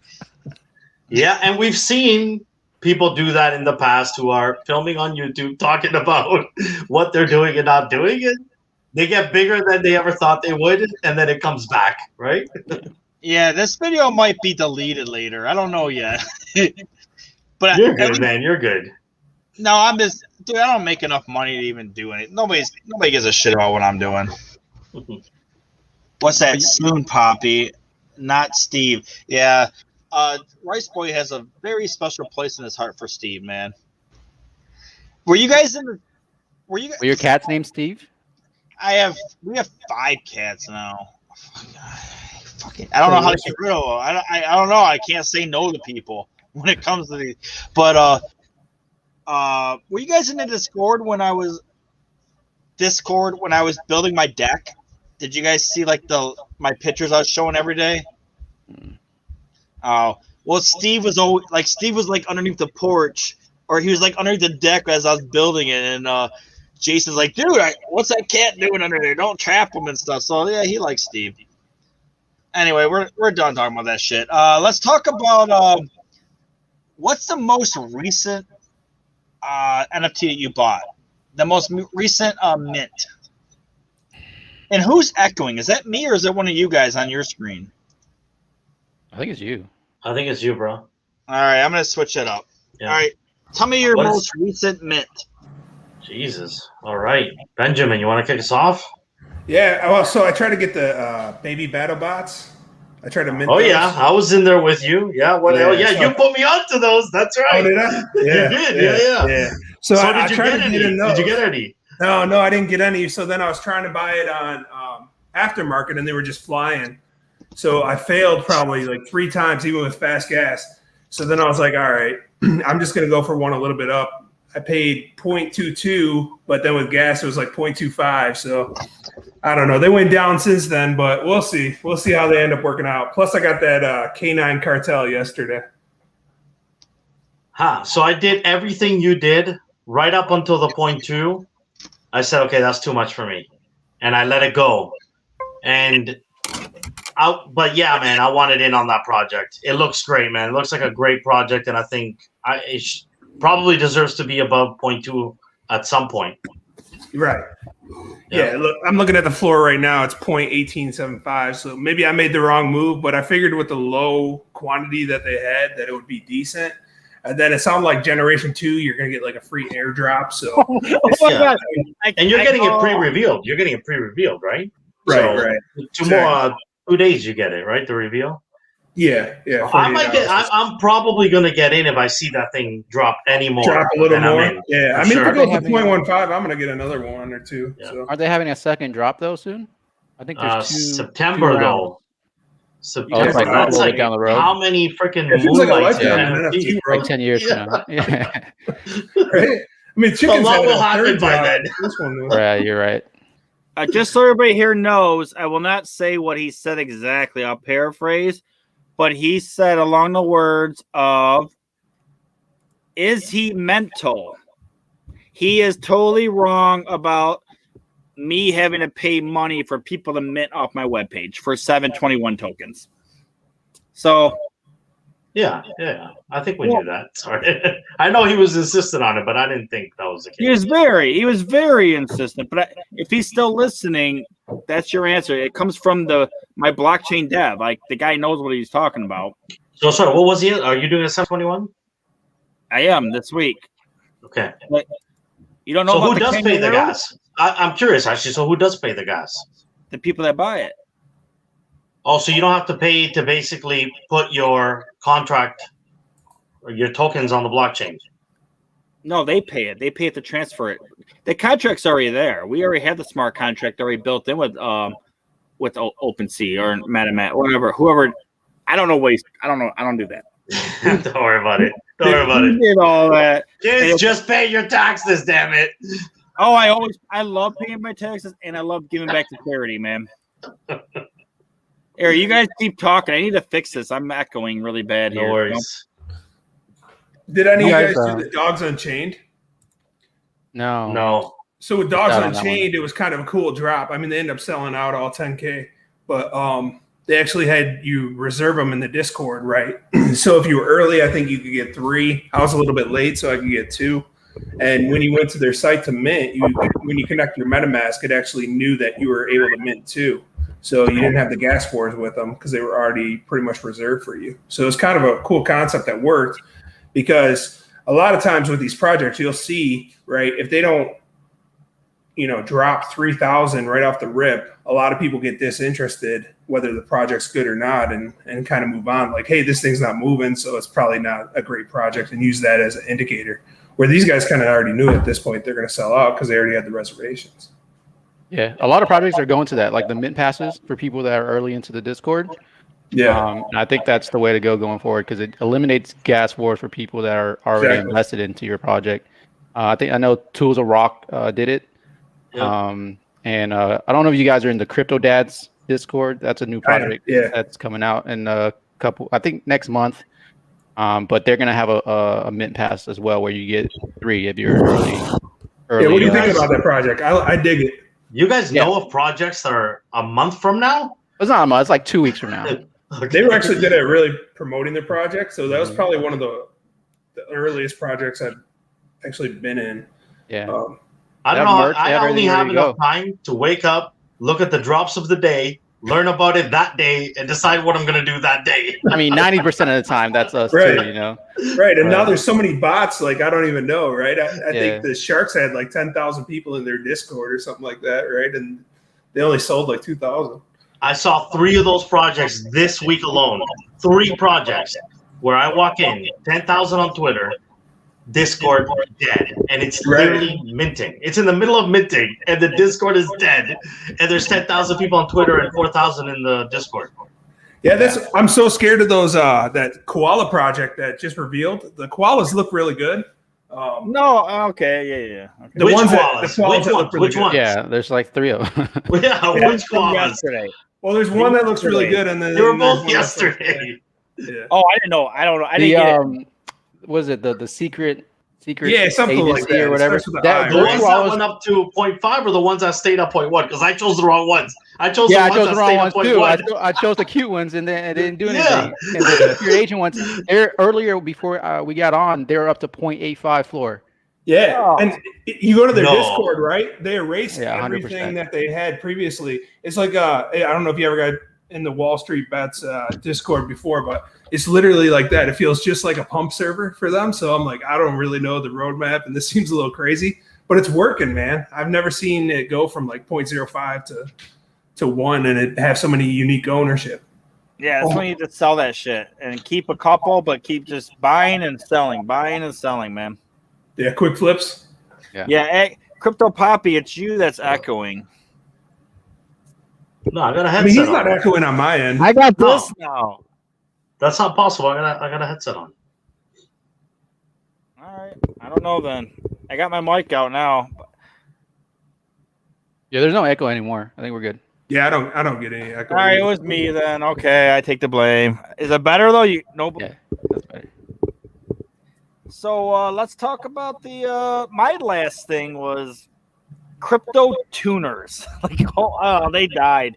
They didn't even sell out, and I don't know what the roadmap is, but they have like a game coming on the mobile. I think I have 15 of them. What's that? I think I have 15 of them. Yeah, I bought one last night for $1.68. Wait, what? It was yeah. I don't know. The guy screwed up. It was 0.0005. They had So- 3 zeros. plus $80 tax, right? Yeah, it was $40. That's crazy. I don't know anything that cheap. What happened? How does a project get that low? I don't know. So they basically, the project was like they're coming. It was like, you know, Zedrun, the like the car racing game on Matic. Well, it was supposed to be similar to that, but like Riot Racing. Riot Racer, yeah, sorry. Yeah. But it was like Japanese cars, right? Like Supras and RX-7s and stuff like that. But what the website didn't say is they only had 3 cars, like 3 cars total, like 3 models. Oh no! So everybody got the same car. Not one of those. 10 or 15, and I got like 7 of the same car, exact same car. So I hate that. You're like Don't waiting even for the reveal. Don't even Like, when's the airdrop reveal that gonna to me. happen? Like, it did reveal. yeah, It's bad enough getting airdrop that, but imagine paying for that. Right. Brutal. that died. That's really what the quickly. CryptoCatz airdropped on us. I'm like, what is this crap? There's 2 cars? You dropped 2 cars as an airdrop? How are the CryptoCatz at like 10 ETH? And that was their airdrop. That one, yeah, didn't make me very happy. You know who had the best airdrop and nobody, like, it did nothing for them? The Slum Doge. They had the Boss Logic, yeah. Boss Logic Lamborghinis, and they were awesome. Yeah. But like it like didn't create any momentum for them at all. It's crazy. No, I actually think Boss Logic right now in general is underpriced in the space. So his NFT that came out is at like 0.2 floor. He did that collaboration with the Slumbo Genies. Those are like 0.01. And I feel like he's got a big following, and that could turn around for him. Yeah, definitely. Well, those Astro Friends did the Rick Strobel drop, and they used one of the designers from Rick and Morty to design the bulls. But their like social media marketing is so off, and even the guy that from Rick and Morty is only on Instagram. So that drop seemed to fumble pretty hard too, but the bulls look pretty cool overall. I don't know if it'll ever take off, but Hey, talking about that Astro, is that what you just said? yeah. Somebody just sold an Astro something in our Discord for 2 ETH.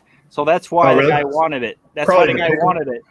Yeah. What's They did that? a pickle bowl too, like the pickle Rick, since it was that, Rick and Morty guy. But All right, so let's talk about what was like your biggest W recently. Like one that you're like, all right, that was a good win. Mine's the pixel glyphs. Holy moly. Like those things are selling like hotcakes. I bought a bunch. I minted 20 of them. Like I don't know. It was Danny Ukes talking about them one day. I'm like, those are pretty cool. So I minted 20 of them and I actually got number 36. So I was really early into it. And, I sold a couple for I sold one for 0.99 and a couple for over 0.6. Like, and I paid 0.01 for these things. So that's awesome for me. I don't have the big wins like some of you guys. Some of you guys, like, your wins are just like nuts. I'm just like, I can't even compete with that. No, but a win isn't. It's it's about the situation, right? It doesn't have to be about the percentage gained, but more when you're like, damn, I timed that one good. Well, the thing about those is the pixel glyphs. Do you guys have those at all? I had a few. I got rid of it. Yeah. You told me I bought a shitty one, so I was like, all right, I'm done with it. And you didn't buy another one? No. It didn't work out too well for me. It doesn't move fast enough for me either. Like, if I want to sell something, I want to sell it.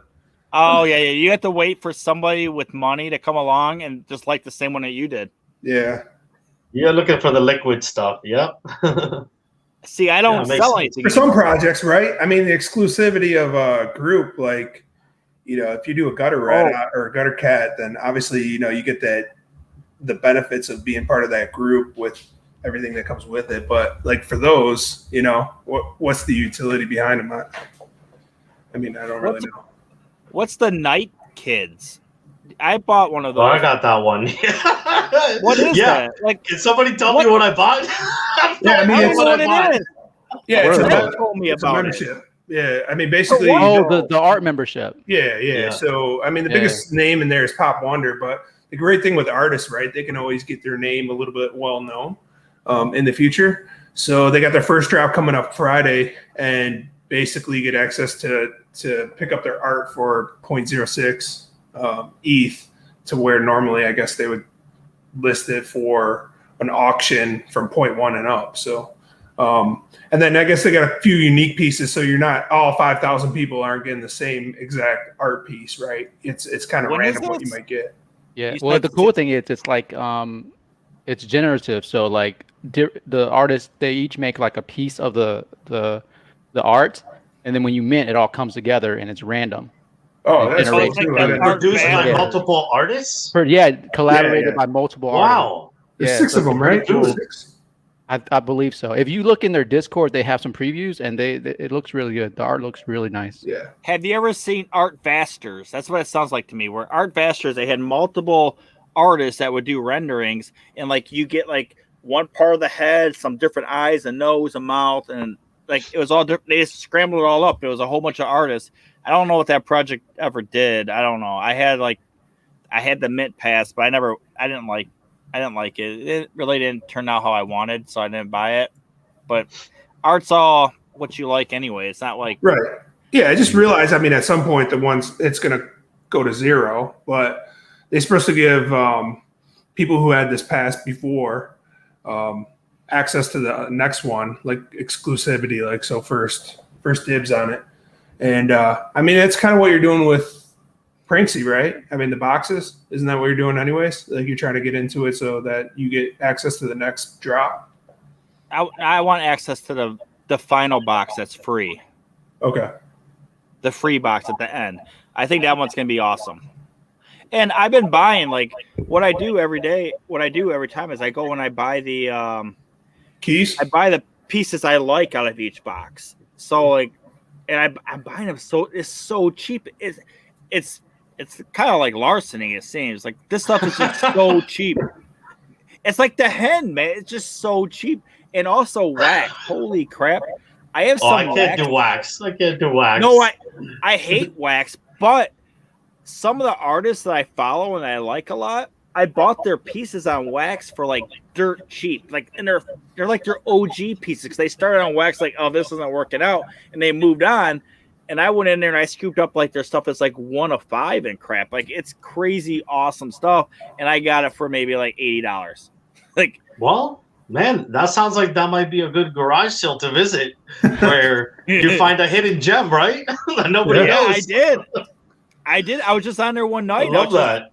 Just scrolling, and I found some really cool shit. Like, I was like, whoa, why is her stuff on here? Here, I want to share the screen with you, just to show me if you ever seen anything this cheap from something that just pretty much got minted. Like, who even sells it this cheap? Ready? Here we go. Have you seen that many zeros? Yeah, that's crazy. So it costs more. Did you really need that dollar? Was it that important? It costs more in gas than it does to actually. Oh yeah, the gas was like $40. Literally, It said on the screen, it said $1.68. So that is, like, no matter how you look at it, is an emotional overreaction. Period. Like, don't sell something at $1. You're emotional. Either you hate the product, you hate the devs. I don't know. Even if you get rug pulled, have fun with it. I never put my eggs up at that price. Never. Yeah, that was that thing you gave. You said you gave the Plunge Father, right? He showed his screen. He sold it for 0.001. Like, what was the point, man? Yeah. You said it's worth 1 ETH now? Yeah, exactly. Yeah, that's wild. Yeah. Wait, but yeah, it's like $30 or 0.01, right? It's like $30. Yeah. What are you guys talking about? What was it?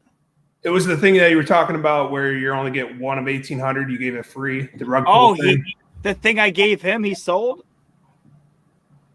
I didn't know I was dropping. I mean, I thought it was in the Discord, but yeah. I didn't hear. I wasn't down there today. I had people over all day. I bought those all for 0.01 when ETH was like down to like 2,100. So it was like nothing at the time. I bought a whole. Actually, I didn't even have to buy them all. I got them for free. I got some of them for free through like this thing called like the faucet, where like you put something in and it spits it out.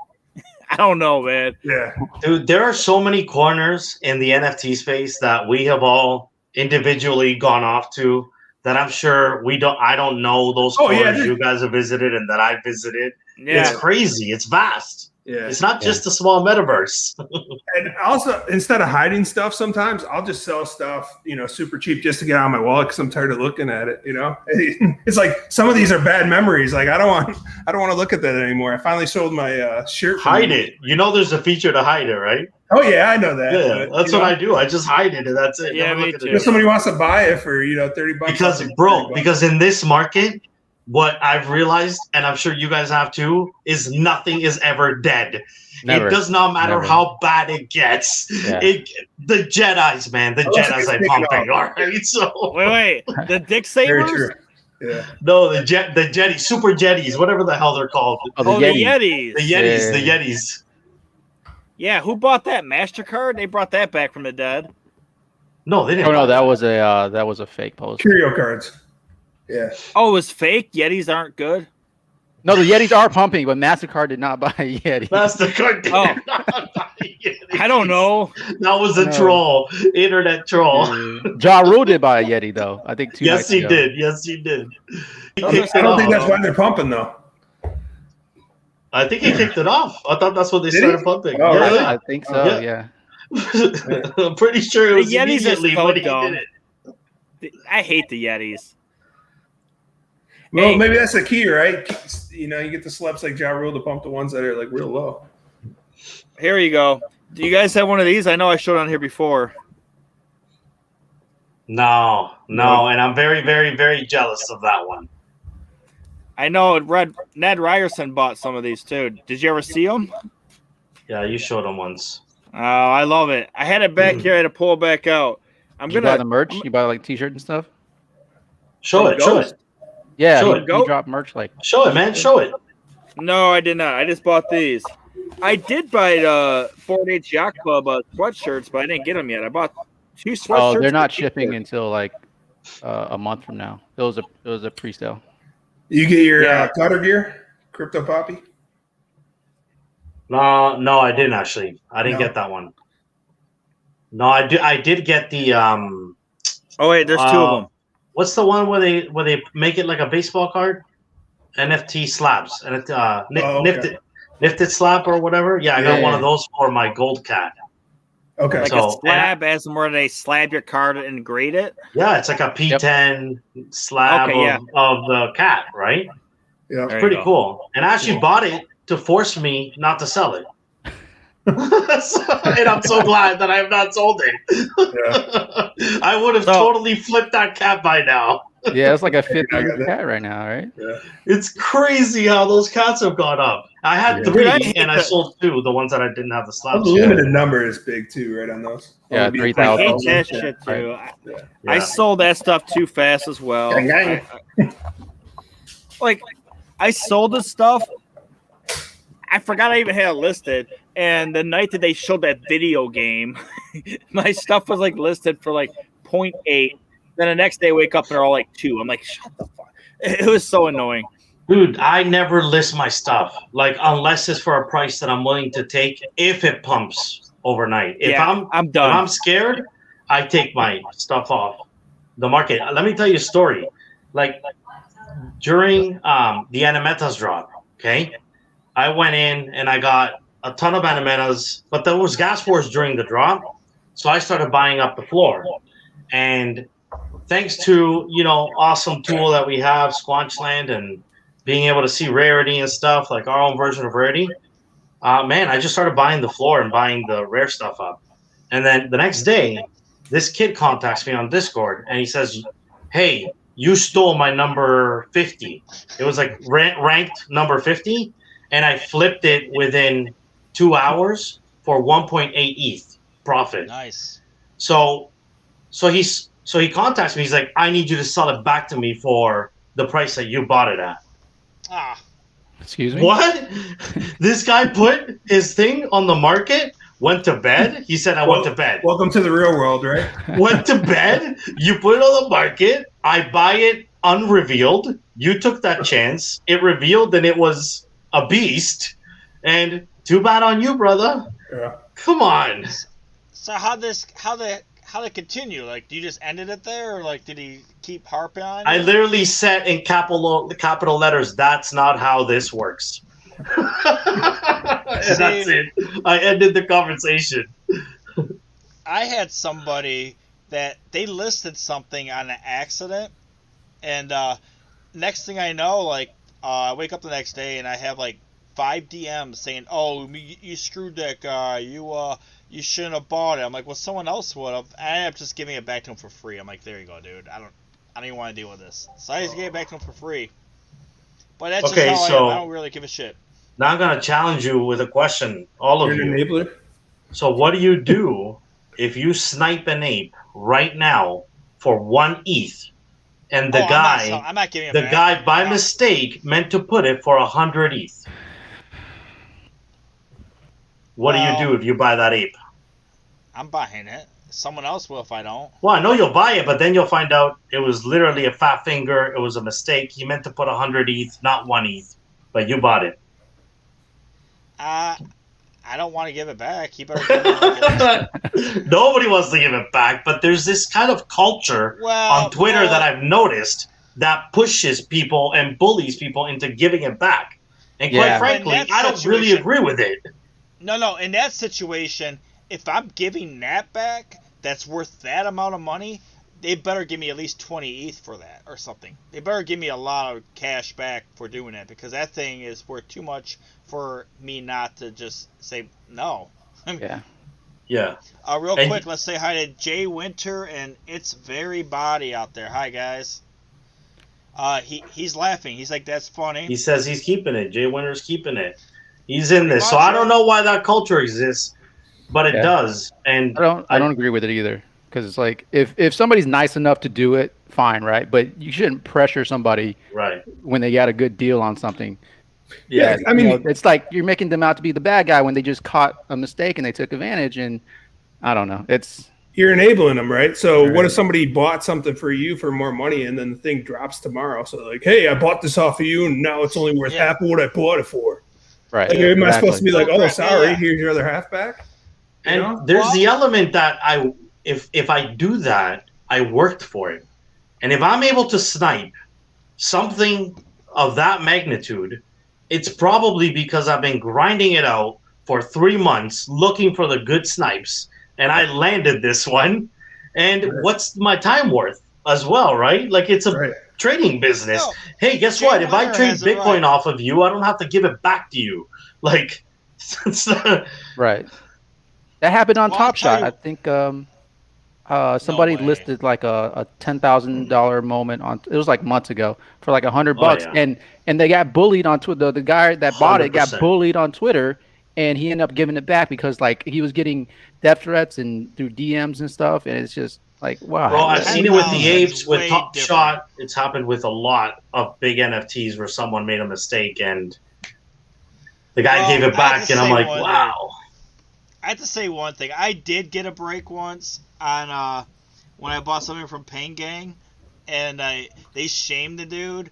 And Pain Gang Ghost actually he reached out to the guy and got it back.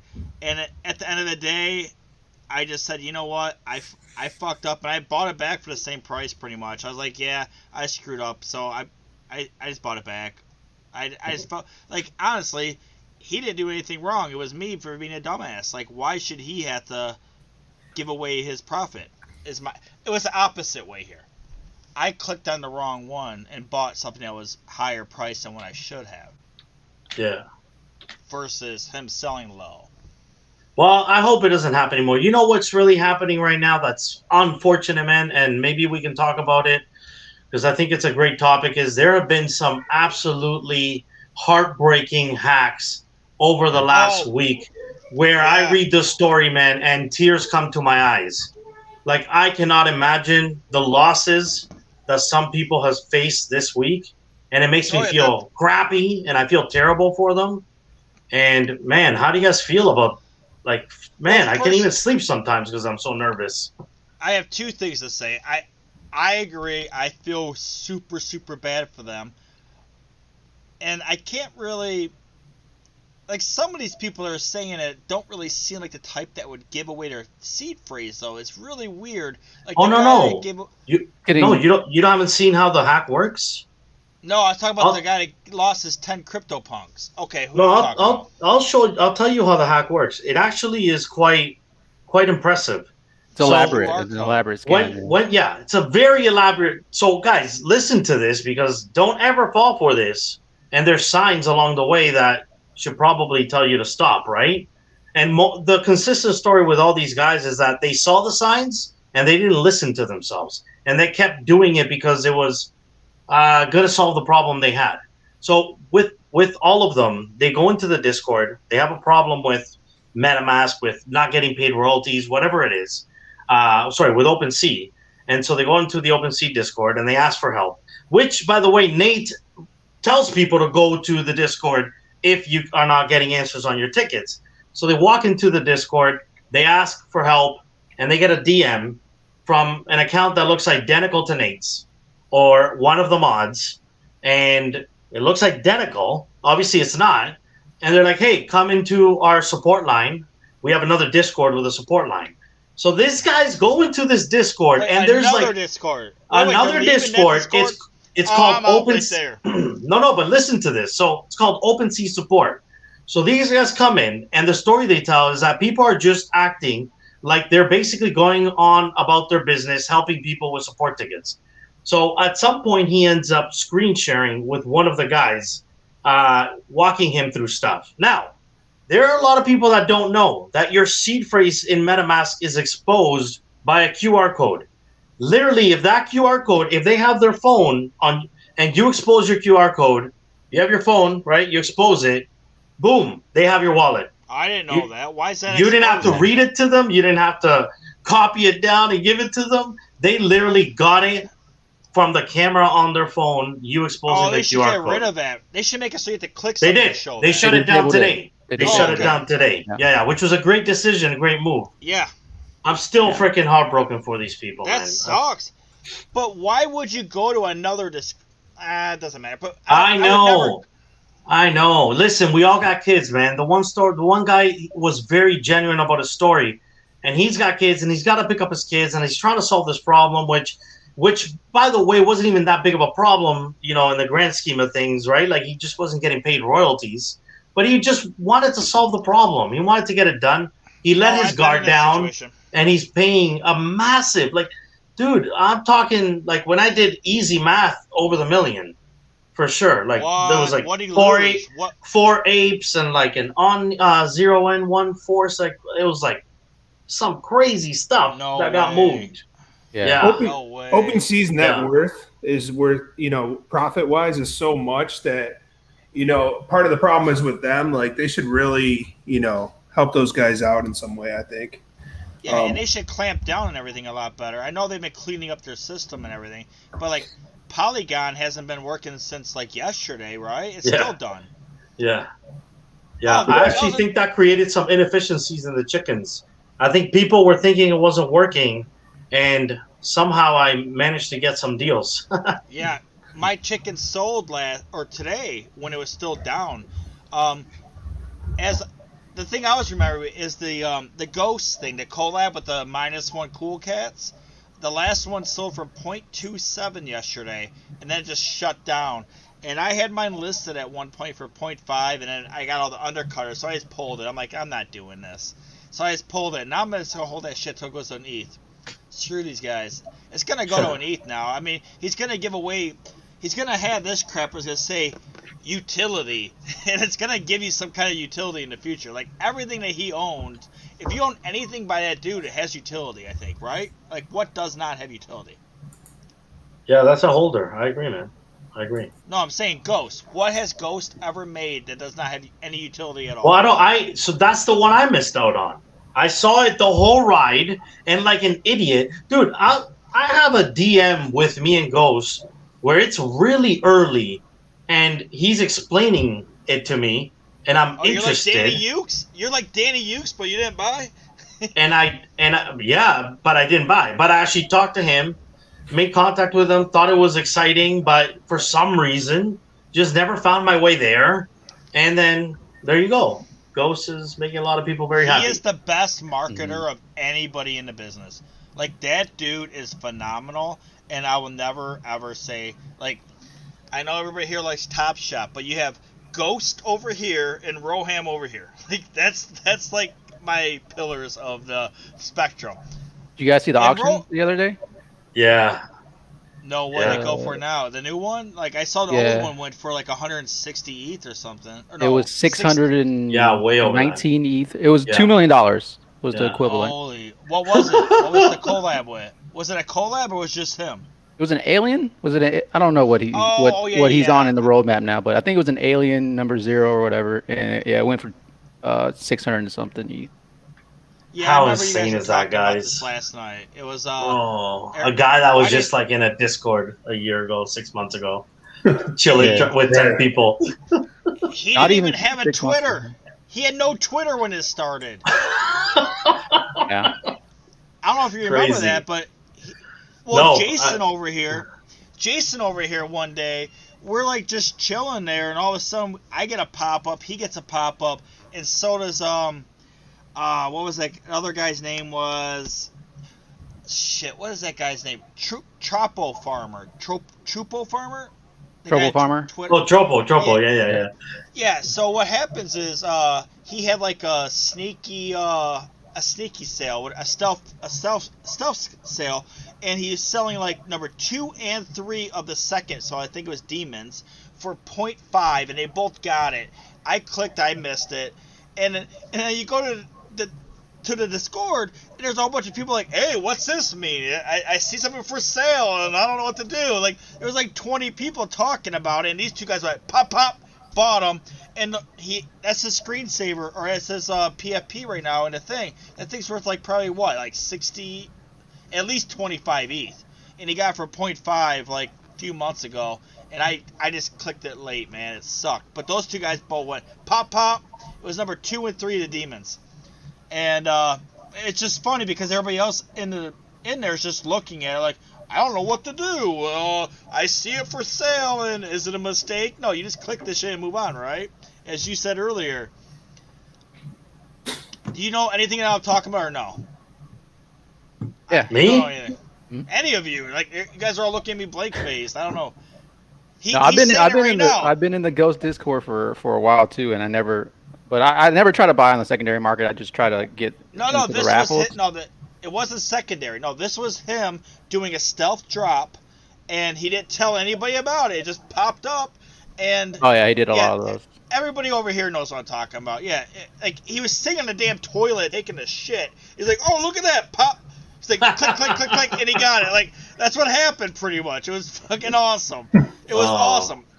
And I saw it too, but like I was like 20 seconds behind him, and I'm sure he did fast gas as well. So yeah, I didn't have a shot at it, but I think it was him and Chupo Farmer that got the two. And I was just like, son of a bitch, because yeah, as soon as I saw someone in the Discord say, I saw this on the screen, I went right to that screen and clicked it. Like, and that's what he probably did too. Like, I don't think he saw it before that guy. That guy just didn't click it. Because it was sitting there for like 3 minutes, I believe. It was just sitting there. Everybody's just looking like, what's going on? And yeah, like it was just so bizarre, man. Oh shit! What's the floor on that shit now? Oh, right there. Look, they have it. That Cool Cats to be announced eligibility. There we go. Everything that guy does has utility. Every single thing. Oh, Deadfellows was popping off today. That's probably why. Yeah, I tried to get one when a gas was like 130 at the time. I was like, I'll pass. Dude, I got 5 of them through some pre-sale thing. I think it was me and Brilliant. Me too. Yeah. Mm-hmm. Did you get any good ones? No, I flipped them all too, like really early. What? Oh, dude. Yeah. Really early. Like I let those go faster than a lot of things I've let go. You know what was crazy? Because I think they were like 0.05 or 0.03 ETH, right? But the pre-sale, they released the pre-sale after the initial drop because they're late in distributing them. Yeah, I never got mine until late. Like, And I didn't even know what they came from. They dropped and they went up immediately, like to 0.15. But they're like, it's cool. We're gonna give you the pre-sale anyway for the original mint price. So it's like they gave us free money, like 5 of them for whatever 0.05. It was like free money. Hey, did we pay for that mint when we signed up? I don't remember that. Yeah, that was like kind of like the FUD on that project because the pre-sale was like you signed up for a list, but then afterwards they're like, hey, just send ETH to this address and we'll give you your NFTs. And everybody's like, wait, you want me to send ETH to this random address? Like this is definitely a rug pull. I'm not doing such a rug pull. Yeah, that's what Shabu Town is doing too right now. They had the same thing. I didn't do it, but unbelievable. I don't remember selling that. I don't remember ever sending them to ETH, and I got mine. But maybe I probably did. I was probably one of those late nights where I was in the days. But here, let me show you the one I got. I sold the other 4, but I kept this guy. They have a token utility with those guys? Is that what that is? Wait. You have to see this badass one. I have to show you guys. I'm just asking. My banger. I have a banger one. All right, you see this? Yeah, yeah. You see this? But watch this. Look at this. Here's why it's a banger. Look. Oh, it's all matching? My grades, they're all fresh. All my fresh grades. Yeah. It's a banger. It's worth a lot. Oh yeah, for sure. The only thing that's worth more than these are the ones that are the worst ones, the rotten or whatever it is. Yeah. Yeah, rotten are worth more than all fresh. Like, I'm not selling this shit, man. If these things take off, I don't sell anything anymore. After my Bored Apes debacle, I'm done selling anything. NFT God, you shilled me goons this week. I bought goons. What's going on with goons? Did they Do you like them? Yet? Are we bullish on them? Yeah, they sold out. Yeah, I bought some. Oh, they did. They sold out today. No, they sold out yesterday, I think. Oh, last night. Yeah. Well, I'm very hip on them because those are the devs. My devs are that same devs. That's why. Oh, okay, all right. But that's not the only reason. But that's why my project got pushed back a week because they had their drop, and I didn't know we got Crew devs in here. That's what happened. So, but I'm doing a really, really big, huge collab with that group. So, if you like the Grooves, we're basically gonna I like it. put money up together and hire devs to build us games, like interactive games out. I like the roadmap, man. It's not easy. It's gonna be work. They're gonna have to work their butt off. No, the goons. Well, that's why the goons were 0.69, I believe, is because of how much money it's gonna take to build out that whole roadmap. 0.069. Yeah, of course, yeah, whatever. Yeah, but it's expensive endeavor, and that's why they charge more than the regular normal. All right, let's just talk about rug pull. What the hell? I didn't buy any, but Jason gave me 10 of these things. Those boneheads. What the hell is it? Like, why did people spend 0.1 on something that made 10,000 and gets 10% royalty? Like, that's a scam right off the bat. But what's the incentive to buy these things? So what are you getting? I'm gonna get. I don't even know what you guys are talking about. Tell me, educate me. They're the. Hey, do you still have one? Shit. You should share the screen and show what they look like. Me? Yeah. I sold all of mine. I didn't buy it. Like no, I'm not selling them low. No. Yeah, but you have them in your wallet, right? You can pull them up. No, I got them. Here, I'll show them. Yeah. They're ugly as shit, dude. Like, I bought 2, and then I ended up selling them right away just because of the look, and then it happened to be a rug pull. So I was like, man, good luck. Oh wait, it was a real rug pull? No, but what happened was after like there was all this FUD, the devs and the mods were like, all right, we're leaving. We'll be back Monday, and they just took off. Yeah, that's the best. That's the best. I love the devs that they're like they just raked in like $8 million with the sale. They're I'll release the metadata tomorrow. I'm going to bed. They made like $4 million off that shit, and they're like, all right, we're leaving. See you Monday. All right, so here they are. These stupid things. Like, look how ugly they are. Like, actually, I'll show you the. Whoa! I'll show you the This is the best looking one I have. Like, oh, so dumb. What the hell is that? I don't know. Well, here's my most rare one. Jason gave these all to me for free. He's like, I don't even want these things in my hidden account. He was like, these things suck. The worst thing I've ever seen. So, they're so dumb. Remember, it was 0.1 to mint. Yes, it was 0.1. It was an expensive mint too. Here, let's see. And a 10,000. So that's the floor. And look how ugly they are. They're just stupid. Like, you know what the best thing a dev can do to rescue a project like this is basically just come out and say, "Oh, we weren't who we said we were. We were 3 Russian men, and the project will moon. It'll just go to the moon." Yeah, now we're new people. We're all new. Wait, I have to show you the worst. Our chick's gonna make the deal here, and people are gonna take over the project, and we're all gonna buy back in like Game Lady, like idiots. Like Appymon. That's what Appymon did. Like, oh, we fired the really bad guy. Now we're good. It's like, no, you're still not good. It still sucks, bro. That was one you won over me. I still remember that. That was one you won over me. You flipped it, I kept mine, and I lost out. What was it? Which one? Appymon. I remember you telling me you flipped them. Yeah. You flipped them for like 0.5 ETH, man. Yeah. Crazy. 3 of them. Like 3 of them. You flipped them on me. And I'm still holding them. Wait, you bought mine? No, I mean you were selling when I was buying, right? Oh yeah. There's so many red flags in that project too. Like they did so many things wrong. Like, and I don't know why we held. Because remember, I think the first one was the dev got one of the rarest eggs, and they're like, "Oh, it's by mistake," and you're like, "Oh yeah." He got the ultra eggs, right? And it's right there. It's right there in the ledger. He sent it to himself, and we're like, "Oh, it's fine." They fixed it. They sent it back. It's fine. Keep on going. Oh man. Yeah. No, it was all fucking full of shit, dude. It was just. But it was so much FOMO that it didn't matter. Right. You were just because you can I don't win really that care. CryptoPunk. Because you can win that CryptoPunk. Yeah. Actually, I was talking to a few people about doing this project, but I kind of just I'm not going to do it anymore because it involves too many legal things, but I was gonna do instant scratch off NFT tickets.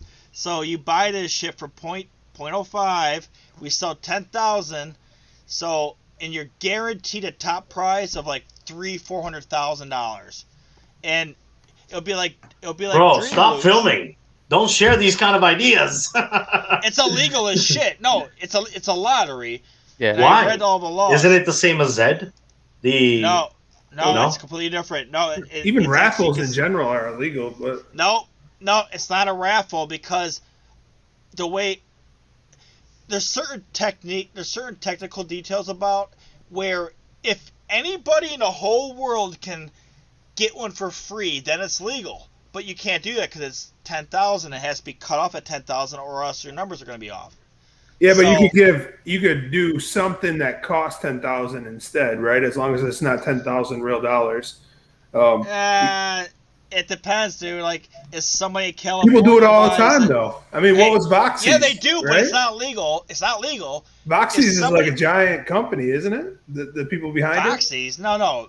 Well, that's Epimon, different because they're like the giveaways. They have a game. So, Yeah, No. right. But you're buying No, into it for but what are you No, talking no, about? It's like for me You're for talking- Voxies. You're in the wrong You had a 500 area, sir. chance to get Sir, one of those. Stop, Those stop, prizes. sir. That was No, almost- you're so far away.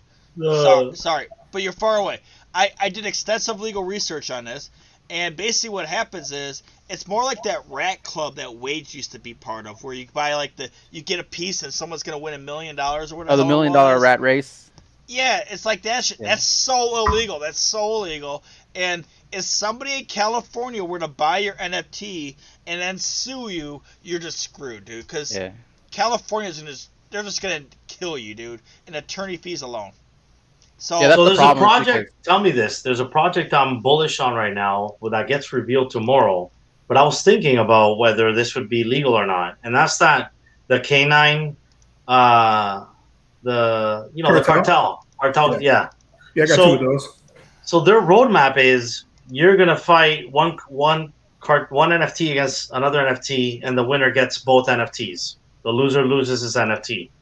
I feel like that might be oh wow, a problem legally. No, no, no. I mean, No. the optics aren't great. I don't know about legally, but no. I think it's fine because it's kind of like But it's not quite gambling. You're not playing No, against a maybe casino. It'd be like a video game, unless the person that's in charge of it takes a rake. It's legal. Like in Michigan, I can have a poker game. Well, they will. Every single day of the whole year, every day. Well, no, they have to get a percentage of the fight. They have to. Why would they not? I'm sure they're going to design it that way to make money. Maybe.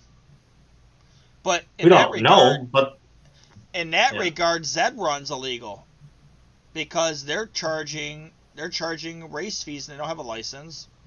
correct. I don't know, but I don't know if they take any cut from that fee, or do. they just distribute it evenly back to the They horse. do, and so does Riot Racer. Riot Racer does it Okay. too, and the gas station owners are going to get a percentage of that. So therefore, the gas station owners could be sued and go to jail too for being a legal operation once all this shit catches up with the rest of the world. But I'm not going to bring up the UN this week, so we're not going to. Yeah, please don't. No, Wade's did not like. All right, I have to show you guys the worst NFT project I've ever seen. Maybe Cute pigs? ever. Show it to me, and I'll convince you that it's not dead. Oh no! Maybe it's gonna go awesome. Like, I had to say one funny thing about it. Last night on here, on our Discord, I went on Twitter and I was pointing out the bullshit problems with the project, and I tagged Jason only. He's like, "What the fuck? Don't tag me!" Like.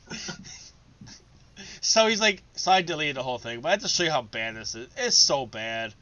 Like, I'll just show you guys in a second. Like, I don't even see where people get this shit. Like, why would anybody ever buy anything that you see here? I'll find it while you guys talk. Well, I just find it. So, what's the biggest L you've taken lately, Thong?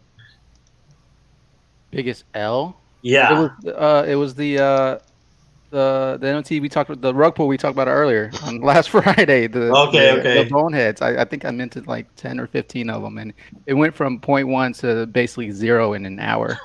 Yeah. I somehow made money off of that one, but I don't. I mean, I got paper hands I love sometimes, it. so. Those projects are great too. Didn't that happen to like the Wolfgang project? I wasn't paying attention, but I saw it on Twitter that it went to 0 basically. Yeah. Were any of you in that project? No, I didn't mint those. But I was in the Great Ape Society. Anybody do that one? No. Mm-mm. No. So No. yeah, with that one, we got warned. Hey, we got warned against not doing that one. That's why I backed off. Shit taken away. I wasn't in the Discord at that time. You? Right? Oh So, no, yeah. no. he That's just when I was joined. first getting started. He just got in. Yeah. So when I joined, I was like, all right, I'm going to sell this one because this one's pretty rare. And then I looked, and there was 0% rake on the project. So it was just the 2.5% or whatever from OS. OpenSea. So I'm like, this doesn't make any sense. Who pulls out a project and then doesn't take anything back? You know, Yeah. especially if you're trying to build community and everything around it. So I was just like, whatever at the time, right? I was selling the NFT anyways. And then I'm in the Discord, and some of the guys are like, yeah, they just made me a mod. Like, I didn't ask to be a mod or anything. And it was like, maybe I was just talking a lot and I got to be one. I'm like, oh no, I gotta get out of this project. But they made a nice recovery for having 0 rake with it, you know? I have to show you guys this. Like, this is so dumb to me. Like, first off, how's the gum coming out of his stupid mask? Like, Oh my god, the gun. Wait, and it's so and the gums, misplaced. and it's not even coming out of it's not coming out of his mouth, and it's coming through his damn mask. How's it coming through your astronaut glass? Like No, there's no astronaut glass. Yeah, it's a moon in the there is. background No, or the something, glass. right? No, the glass stops. all here. right, well, maybe he doesn't. A lot of them do have the. The point being is that it's so bad that we're arguing over what it actually is. Right. He's got water coming off his nose and everything, right? It's so dumb. It's like the dumbest project ever. And this is their number 2 drop. Like, this is their second one. So that means they actually made enough money off the last one where they're like, oh, let's do another one. I don't know. But yeah, as you said, the gum's coming like right here out of the top of his mouth, like up here or something. Yeah, and he's also got like a tear dropping out of his nose. Yeah. It's pretty sweet. It's all stupid to me. Like, but I bet it's gonna sell out and probably go to the moon. That's just how shit works when I don't like it. Like I hate that project so much, and all of a sudden it just makes they all go to like 1 ETH. Like the subducts, those are the stupidest things I've ever seen. Why are they? You don't like subducts? I like subducts, man. Subducts are great. Don't. Yeah, I just love the don't. subducts. Yeah. They're, Like what? I think speaking of tokens, 1.4? I think they're releasing a token, right? Of course their they are. project. Like, what's it gonna do? I don't know the specifics, but they just announced. They had like a bunch of announcements yesterday. That's why I think the floor is like 1.4. Oh, that's why it went up. Okay. Yeah. I don't know. Yeah, they're doing a token, and they're doing a land thing, and they're dropping a frog, so they got a lot of utility with them. But I like them. There was a cat that everyone had where the paws are like up in the air. I don't know that one. I don't know that they said everybody was buying. Like I couldn't get on board with those, so I didn't like how the art looked at all. Man, Garfield? land is. You guys bought? Do you guys buy land? I don't have any land now. No. It is actually tried the so many times. it's the least liquid market I find. So the land I It's hard to have sell? is so hard to sell, and Do you have premium all the land ones or I bought I haven't sold. What's is that? it premium? Do you have the premium? I have land? both. I have both. You have both. Yeah. So I heard the premium land was really hard to sell, but the like the normal lots were pretty liquid, depending where you buy. Yeah, depending on where you're I have, at. dude. I'm right beside Zed, like perfect spot, What? and Wait, and can't flip premium? it. Yeah. And you're Bordering- butting to them, bordering Those Zed. are horrible, too. but you're actually touching Zed, or you like No. one away. We can look it up. I think What's your asking price? I've got it down cheap right now. I think it's 1 ETH right now, man. which is cheap. 1 I ETH? find. Yeah. Wait, Yeah. 1 ETH? Yeah. Brilliant Which is- Green called it out. It's Ready Player Cat was the one. I Oh, was that talking one. about. Yeah. Yeah, that art is not very good to me, but I mean, Yeah, I some stayed people away. like I it. stayed away. I didn't like it. They were Hey, calling Like the themselves cat's a, legs are going through a sewer or something. I don't know. Hey, Poppy, after the show, let's talk about that. I might buy that or do a trade with you, man. All right. I love that project you put me onto though. That was it the Top Dog Beach Club? Oh yeah, I man. finally got to dig today. You got to dig? I'm like, man, I better buy another one so I can keep digging. See, it gives you that feeling, right? Right? Yeah. What do you mean, dig? It's cool art too. Dig? It's Yeah, you really get to good dig. art, man. Like Yeah. it's highly underrated. Yeah, I think I this showed you. Right? I project got is, the one with is the a diamond gem. eyes. Did you guys get Like- their merch? I got one of their t-shirts.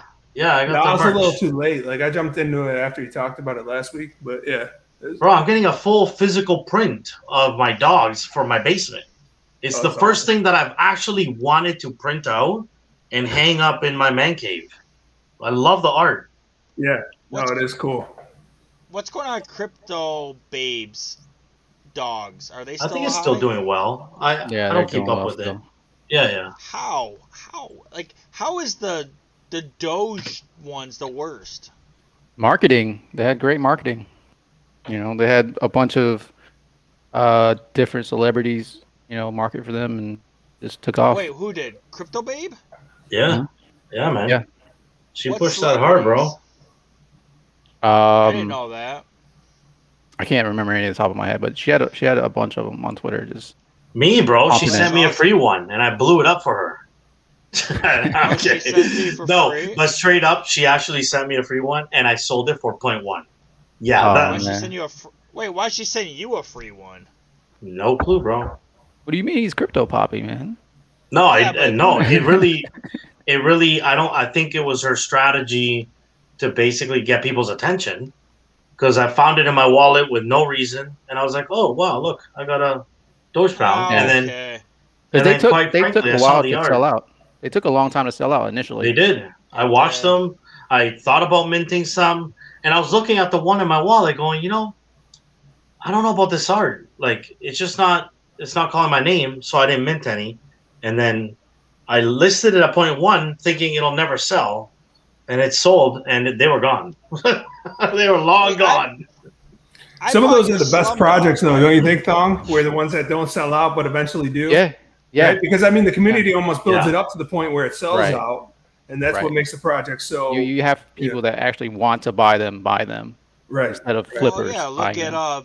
look at Bored Ape Yacht Club and Voxies. They both took a long time to sell out. Mhm. Bored Apes did not sell out until Pranksy. The Lions did the same thing. Lions Oh, are I great, didn't man. know that. Another one, highly underrated. The art is great They to are. me. The art is great. Yeah. The Betties took a little while to sell out, and then once they finally sold out, Yeah. they were flying. The Perfect Cats, right? I mean, there's a lot of them. Yep. Hey, real quick, Poppy, aren't you? I bought your Slum Doge, right? The one with the stupid mask and the sword thing. Did you? I bought it When? from somebody in the Discord. I thought it was you. I don't know. I didn't mint those though. I didn't like them at Oh. all. Then it wasn't you. I thought it No, I was. never liked those, man. I did buy two. Oh no! And I always get you mixed up because I bought a Baccarat party. Oh yeah, you always confuse me with them. I always confuse you guys. I don't know why. I have no reason to do that, but I always just confuse you guys. Well, no, I Wait. was not minting Slum Doge. Did not Yeah, like there's another them one. at all. Did any of you guys get the Cyberkongs? Yeah. I wish. The Genesis Yeah. I ones? wish. No. Like I asked The the wife DX. if we could remortgage the house and Yeah, grab 0.35. the Genesis I didn't ones? have that. Yeah. It No, was they're a- 0.5 now, but I She bought was it at going. point. I mean, bought not one at 0.5, 0.3. 50, 0.3. right? 50 ETH. The floor's 50 ETH on the Genesis. 50 console. Oh, ETH. you're talking about the Genesis? No, Yeah. I don't. Man, I don't. Yeah, have those guys Genesis. are making I have like a 0.1 VX. a day, right? No, Mr. It was. I think he said they each. It's equivalent to almost like an ETH a month or something that you Yeah, get it's a from the Mr. banana. Showcase. I think it's up to 0.1 a day is in bananas. That's insane. What? How? Like, Mr. Can you? Showcase Is that banana said he liquid makes it. though? Do we know? I think. Yeah, I mean, you can Like I swap said it. earlier that it's not. So. Yeah, but is it liquid enough where you can actually sell it on sushi or somewhere? I think and you're it. gonna have I enough think it is. liquidity in there Uniswap, to right? get your- Yeah, that's in a Uniswap, but They might have like a really high slippage fee or something, but I know you can swap it. But how is that? I don't know. Why is the banana worth so much? I'll be back in 1 second. What's the value there? I mean, it sounds like you could buy some of the CyberKongs with the banana and some other things as well. The CyberKong BX. Mm-hmm.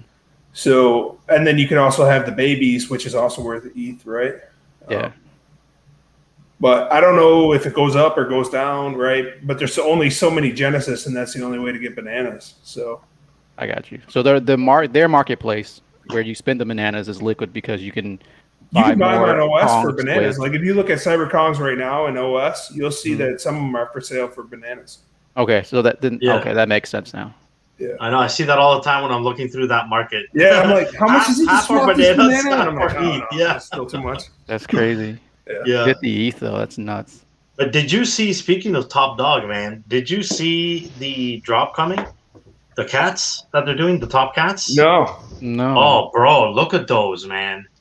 We're about to get airdropped top cats, and dude, the graphic again, the art looks amazing. Oh, nice. What's the floor I on love the dogs right now? They're cheap. They're You like 0.1 right now. I might have to buy some more because I think I sold my last two like 2 weeks ago. Yeah, I bought And it. by the way, I'm not. I bought at trying to pump my 0.09. own- They're at 0.134 now. Okay, they moved up. They're See, going because of the news that they're doing the airdrop. Yeah. And I don't have that many, man. I should have way more for how good I think this project is. I don't have nearly enough. Papi, you're like the king of like sweeping floors. I've been watching your activity, man. Because you I think the Pudgy Penguins were like your best project, right? Where you just that swept was the floor because insane, they were at like bro. 0.01 for weeks or maybe a That week. was insane. But, yeah, it was like they were getting dumped so hard. All right, that look at I was that. just buying one after the other. Anything at 0.01 I was buying. Mhm. And I ended up buying the 3 trait ones, the super rare trait ones that have no hats or anything. They're plain headed. Yeah. And for literally 0.01 or 0.02 or 0.03. And then it was so bad. It got so low that Cole, you guys know Cole, right? From the project. He messaged me in Squanchland. He's like, dude, thanks for cleaning up the floor, man. I don't know what's going on. Why these are so low? I'm like, don't worry about it, man. These are good looking. Like, there's no way these things are staying at 0.01. I don't know what people are doing. Right.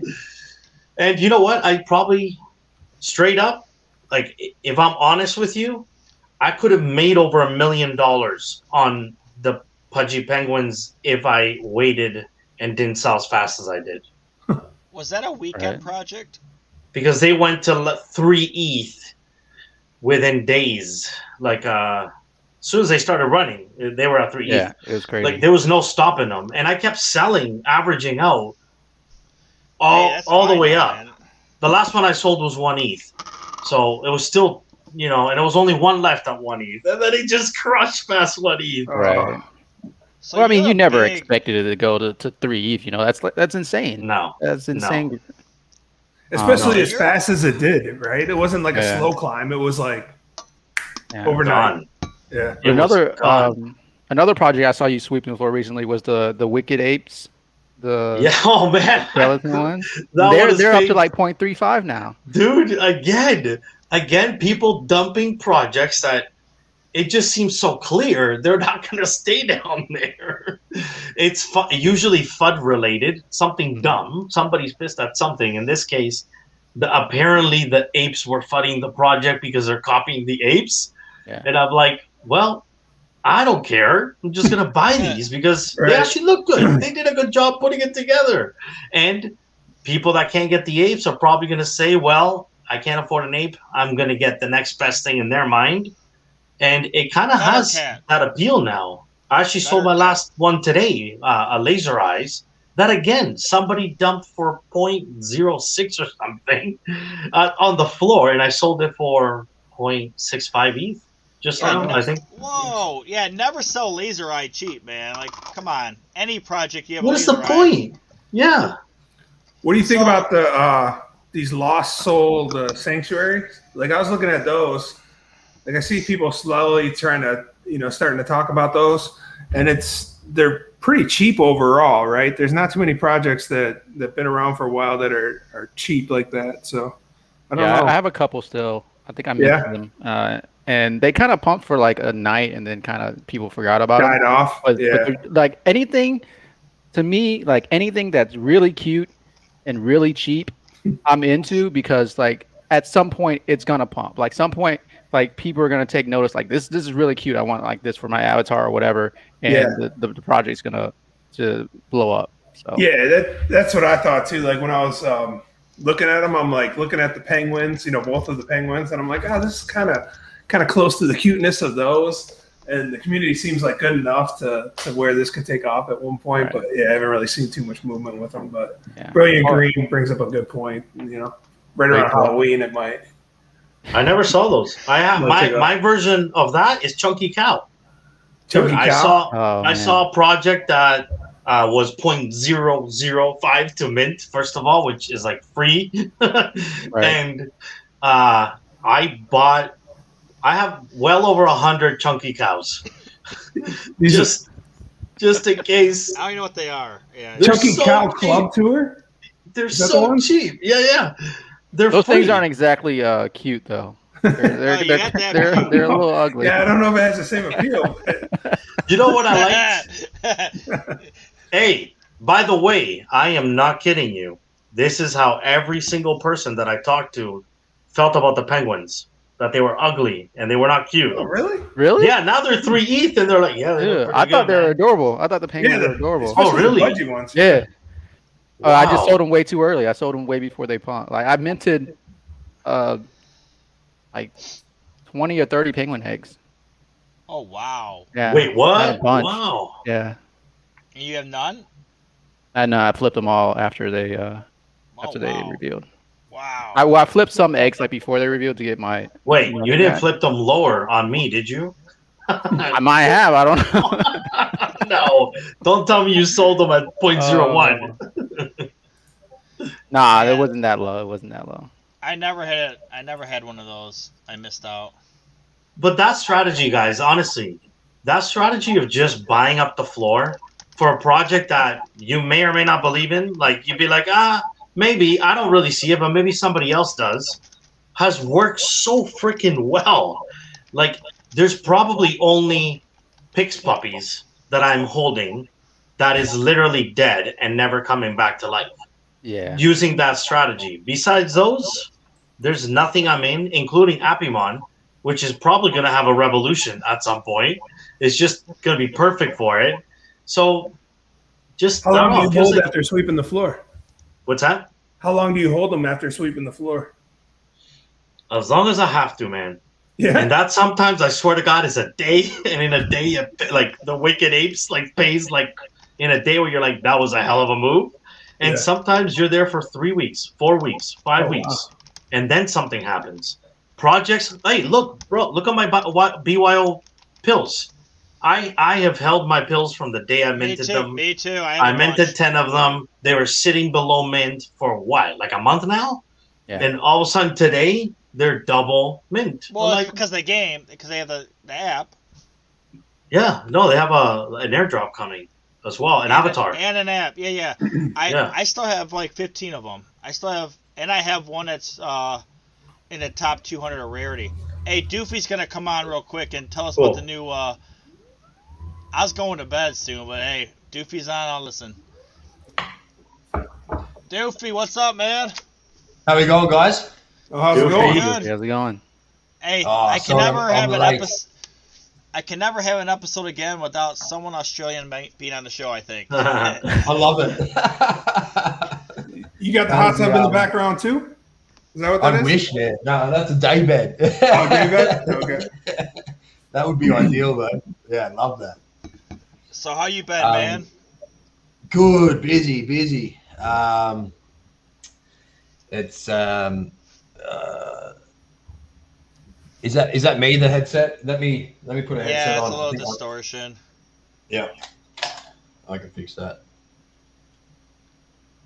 Yeah, so yeah, now that you're here, man, when you get back on, tell me about these red. What's that fire mean? Like, there's no odds anymore. What's the fire? Like, it's not, it's not the top 3 odds. But what is it? Because there's a lot of times where I had the top 3 odds, and I don't have the fire next to my name. What's really interesting, and this is what people need to understand about moving away from odds into the fire, is the odds were only ever an indication of winning the race. It had nothing to do with coming second and third. So what the new flame rating is essentially taking that into account of you out of the simulations, however many there are, how many times did your horse come top 3, and were you one of the top 3 horses to have the most top 3 placings? So there's been a lot of horses that have gone from average odds, right? Say 10s, 11s, like average odds, and they're actually getting higher rating system under the new rates, which is really interesting. And the data and the placements of the horse is starting to show that as well. I mean, for example, I've got so much data to recap on. I've got over 300 horses I need to go and relook at. But I had a quick look at a couple of my best ones, and Something Special and Vast Sensibility race together a lot in Class 1. They're both about the same distance runners. So what I found really interesting here is Something Special always got better odds than Vast Sensibility. But now on the flip of that, Vast Sensibility's got a higher heat rating than Something Special, where Something Special's got like a 70% heat rating, and Vast Sensibility's got something like a 70% heat rating. So Holy she's got the flame 70%. Wait, what is a heat rating? It's Heat brand rating new. is okay. Let's dial it back. We're gonna lose people. I got lost. I'm sure I have others no are idea. lost. I have no idea what that is It either. just came out like yesterday or today. It's Yeah, like come brand on. new. We've got to get in there. So if you go on to Know Your Horses, they've got something now on all of the horses, which is called a heat rating. And what's great about this is that we've got all historical data. Zed went back and actually got historical data of the heat rating for the last X amount of races. I think all the way back to May or something like that. So we've got some data already there. What the heat rating is essentially how many times you received flames for a race. So the percent of times that they received a flame. So if they had 100 races and they got the flames 70% of 70 times, they've got a 70% heat rating. So that's what we're going to be talking about now moving forward. It's all about that heat rating. When you look at these two horses, and anyone can have a look at these two horses as a comparison, if you want to understand what we're moving to now, Something Special used to get 9s odds across the board, Class 1, whatever distance, 9-1. Vast Sensibility used to get 10s, a little bit over 10s. And so under the old rating system, you would say Something Special is a better horse. Now, I'd probably still say that based on how much she's won and knowing my horse. But under the new rating system, Something Special is like a 68% heat rating versus Something Special, which is like an 84% heat rating. Oh wow! And if you look at Vast Sensibility's placing versus Something Special comes first more, but Vast Sensibility comes top 3 more. So it's all about that flip of mentality of coming top 3 is actually a profitable way to have your horses moving forward as well. Not as profitable. Like first place gets the money, the huge share. Like you get I don't know, man. Like there's a lot of times I come in top 3 and it's not any money unless you get first. But I have one quick question for you. I have a horse right here. I'll just show it to you. I don't understand this heat rating. It's only at a 13.3, and this horse has above that win percentage alone. I don't get that. And the odds, when I went back and I was looking at the ones that it did not have a heat rating when it was had 8.4 odds, and to me it makes no sense that the heat rating is this low, because this horse, this will actually give everybody an example too. This horse puts up good odds, man. Like, you guys see the screen? Yep.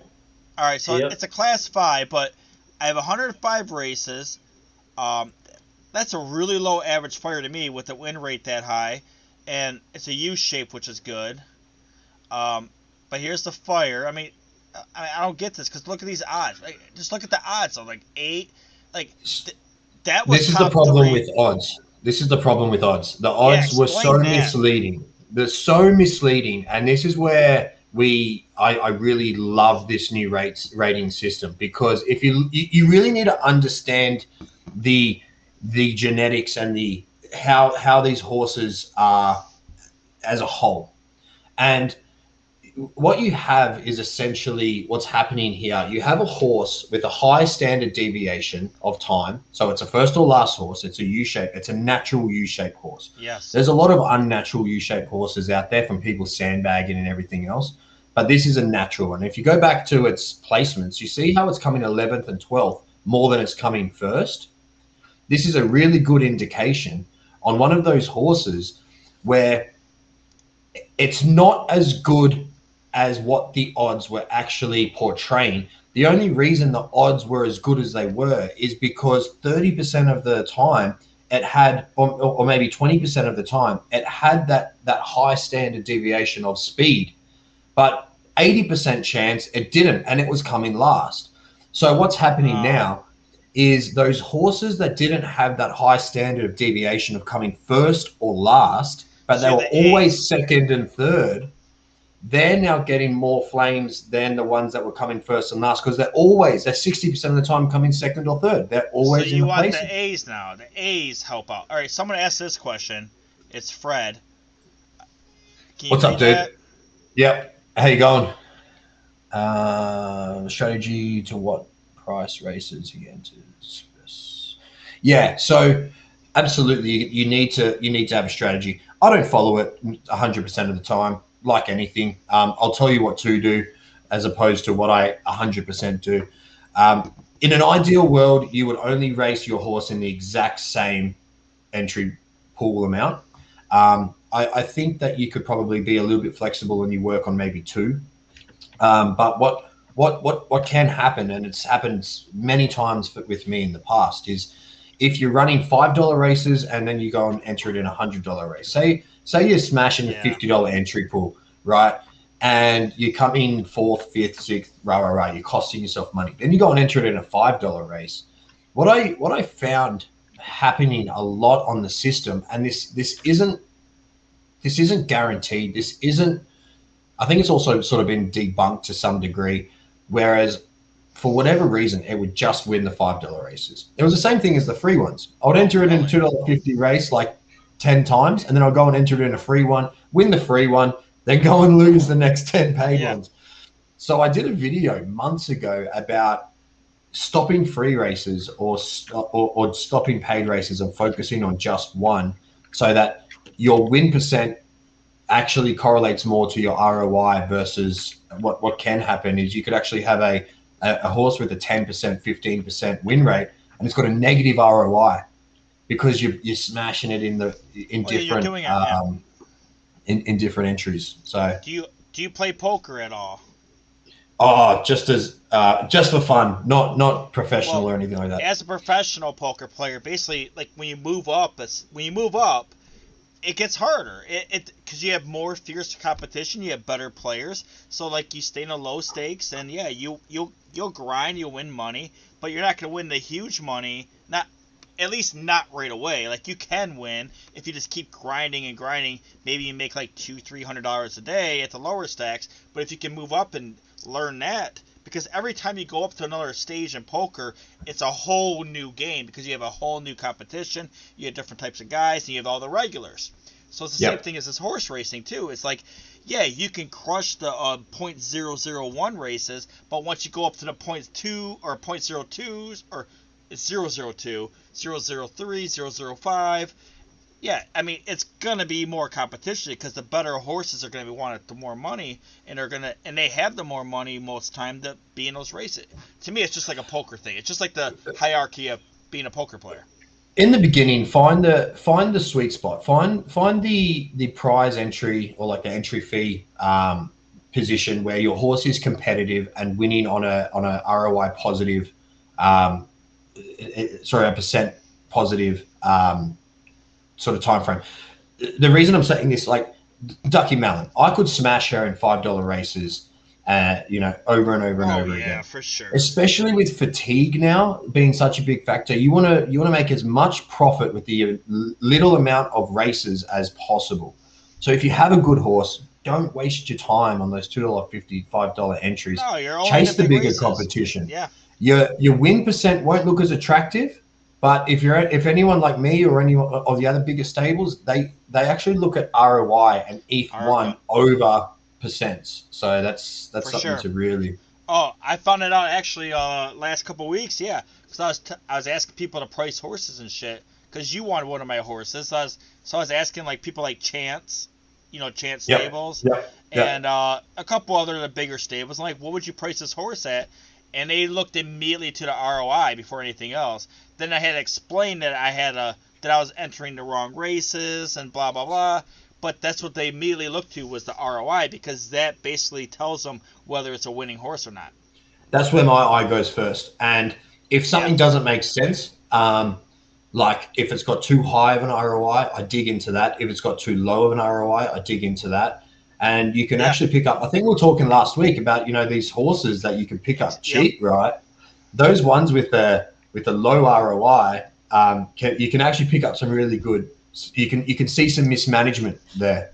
Doofy, so some good since you said that last week, every day I'm looking for a horse. Every day I send it to NFT God. Every day he's like, nah, man, don't buy that horse. I would have made 7 mistakes already. He keeps sending me like the shittiest horses I've ever seen.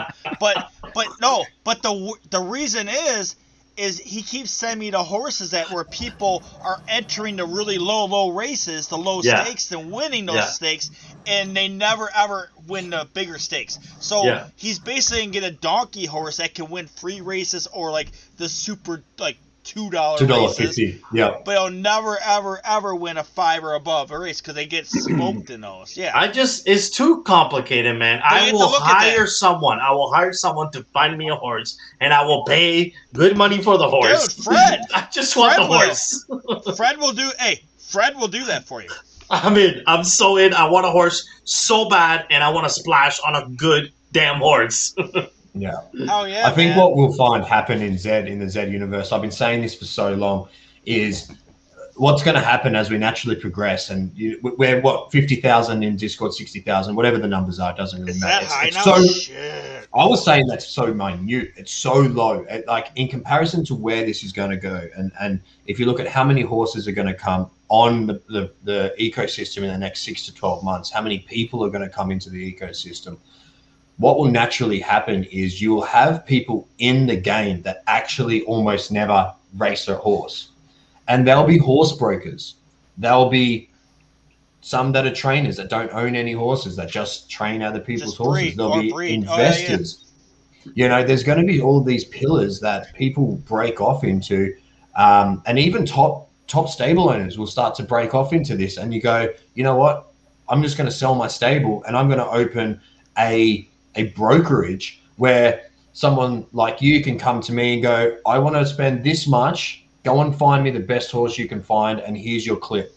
And that's what they do all day. They just go and find these horses and organize this brokerage. And there's probably a shit ton of money to be made. I'm the same as you. I've been contacted from people going, hey, if I sell your horses for a good price, can I get a clip? I'm like, fucking oath, go nuts. I don't have the time to go and do that. Like, it's going to be big. What's that mean? What's that mean, a clip? So say I sell, say I've got a good Z2 Genesis. Like let's say, for example, let's use an example, a real life example. I've got a Z2 Genesis. It's got like a 20% win rate. If you sit it on OpenSea, you sort of want to be somewhere near the floor. But what a broker can do is start to reach out, get in contact with people who are trying to build big stables, be in the know, be in the community. And then they go, right, instead of selling it for 11 ETH on OpenSea, I'll get you 15 ETH and you flip me 1 ETH. So they're a headhunter. They're a headhunter. Okay, I got it. So here's another thing. And they say that we're not early. Come on. Look at the amount of innovation that is still left in everything that we're involved in right now. There's so much.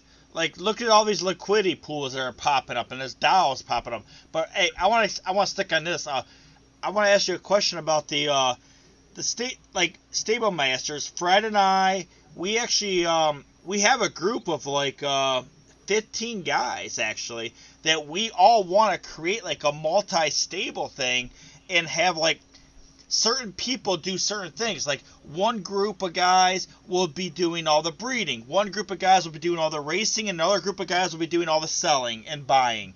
But the thing is, we need that two key thing, because nobody's gonna give Fred or I a fucking $50,000 horse like, hey, here you go, and don't ever sell it to anybody and screw me. Like, we need that kind of, like, even if I don't know anybody, like, yeah, I like every single person here right now, but I don't know you as far as I know you. And as you said earlier about, like, if you buy something on the low end, are you obligated to give it back to the guy? If you're gonna steal my horse, I doubt it. Okay, like if you put Ducky the Milan in my horse stable and I go and sell that fucker for like $300,000, you'll never see me again.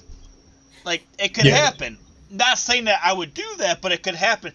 When is Zed gonna come up with that kind of like basically like a system where? I hear what you're saying. Yeah, like I guess to answer that question, I speak with the guys at. I wouldn't say on the regularly. On the regular. Talk to more and we I talk to them.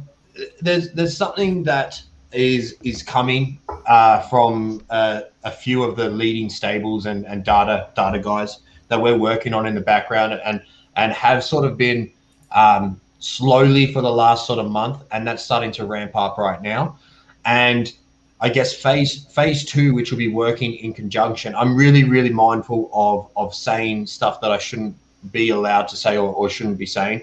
But there's going to be, it's on the radar. It's something that I know that the Zed team will be happy with me saying that this is something that they're working towards.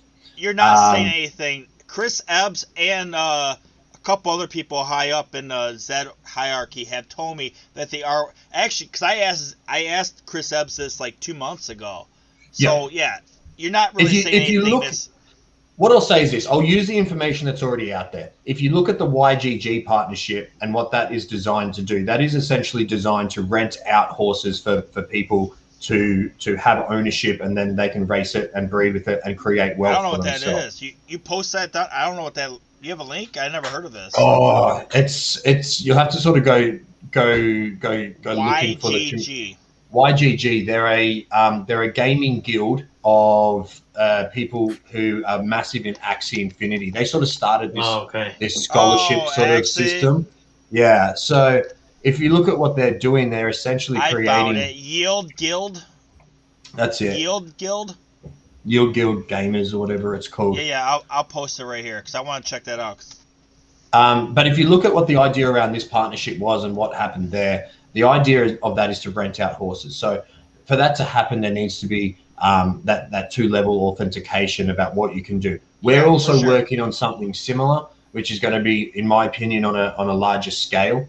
And we need Zed to do some dev work in order to make that happen. And we've sort of given them the project map, and they're fully on board. Like they love it. So what we need to do is sort of work with that. I foresee in the next 6 months to a year that we will have these multi-level access to have different sort of abilities within the stable to be all you really need is basically all I really need. Like, let's just say you or someone like Wade's or Dingling were to say, hey, Jason, I want you to do this for me, and here you go. You have access to all my horses, and the thing is, I can never do anything. I can never get.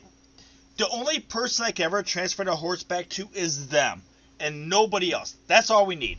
We just need some kind of key where it locks me out of transferring a horse to any stable, and they also have the access to take it back at any time.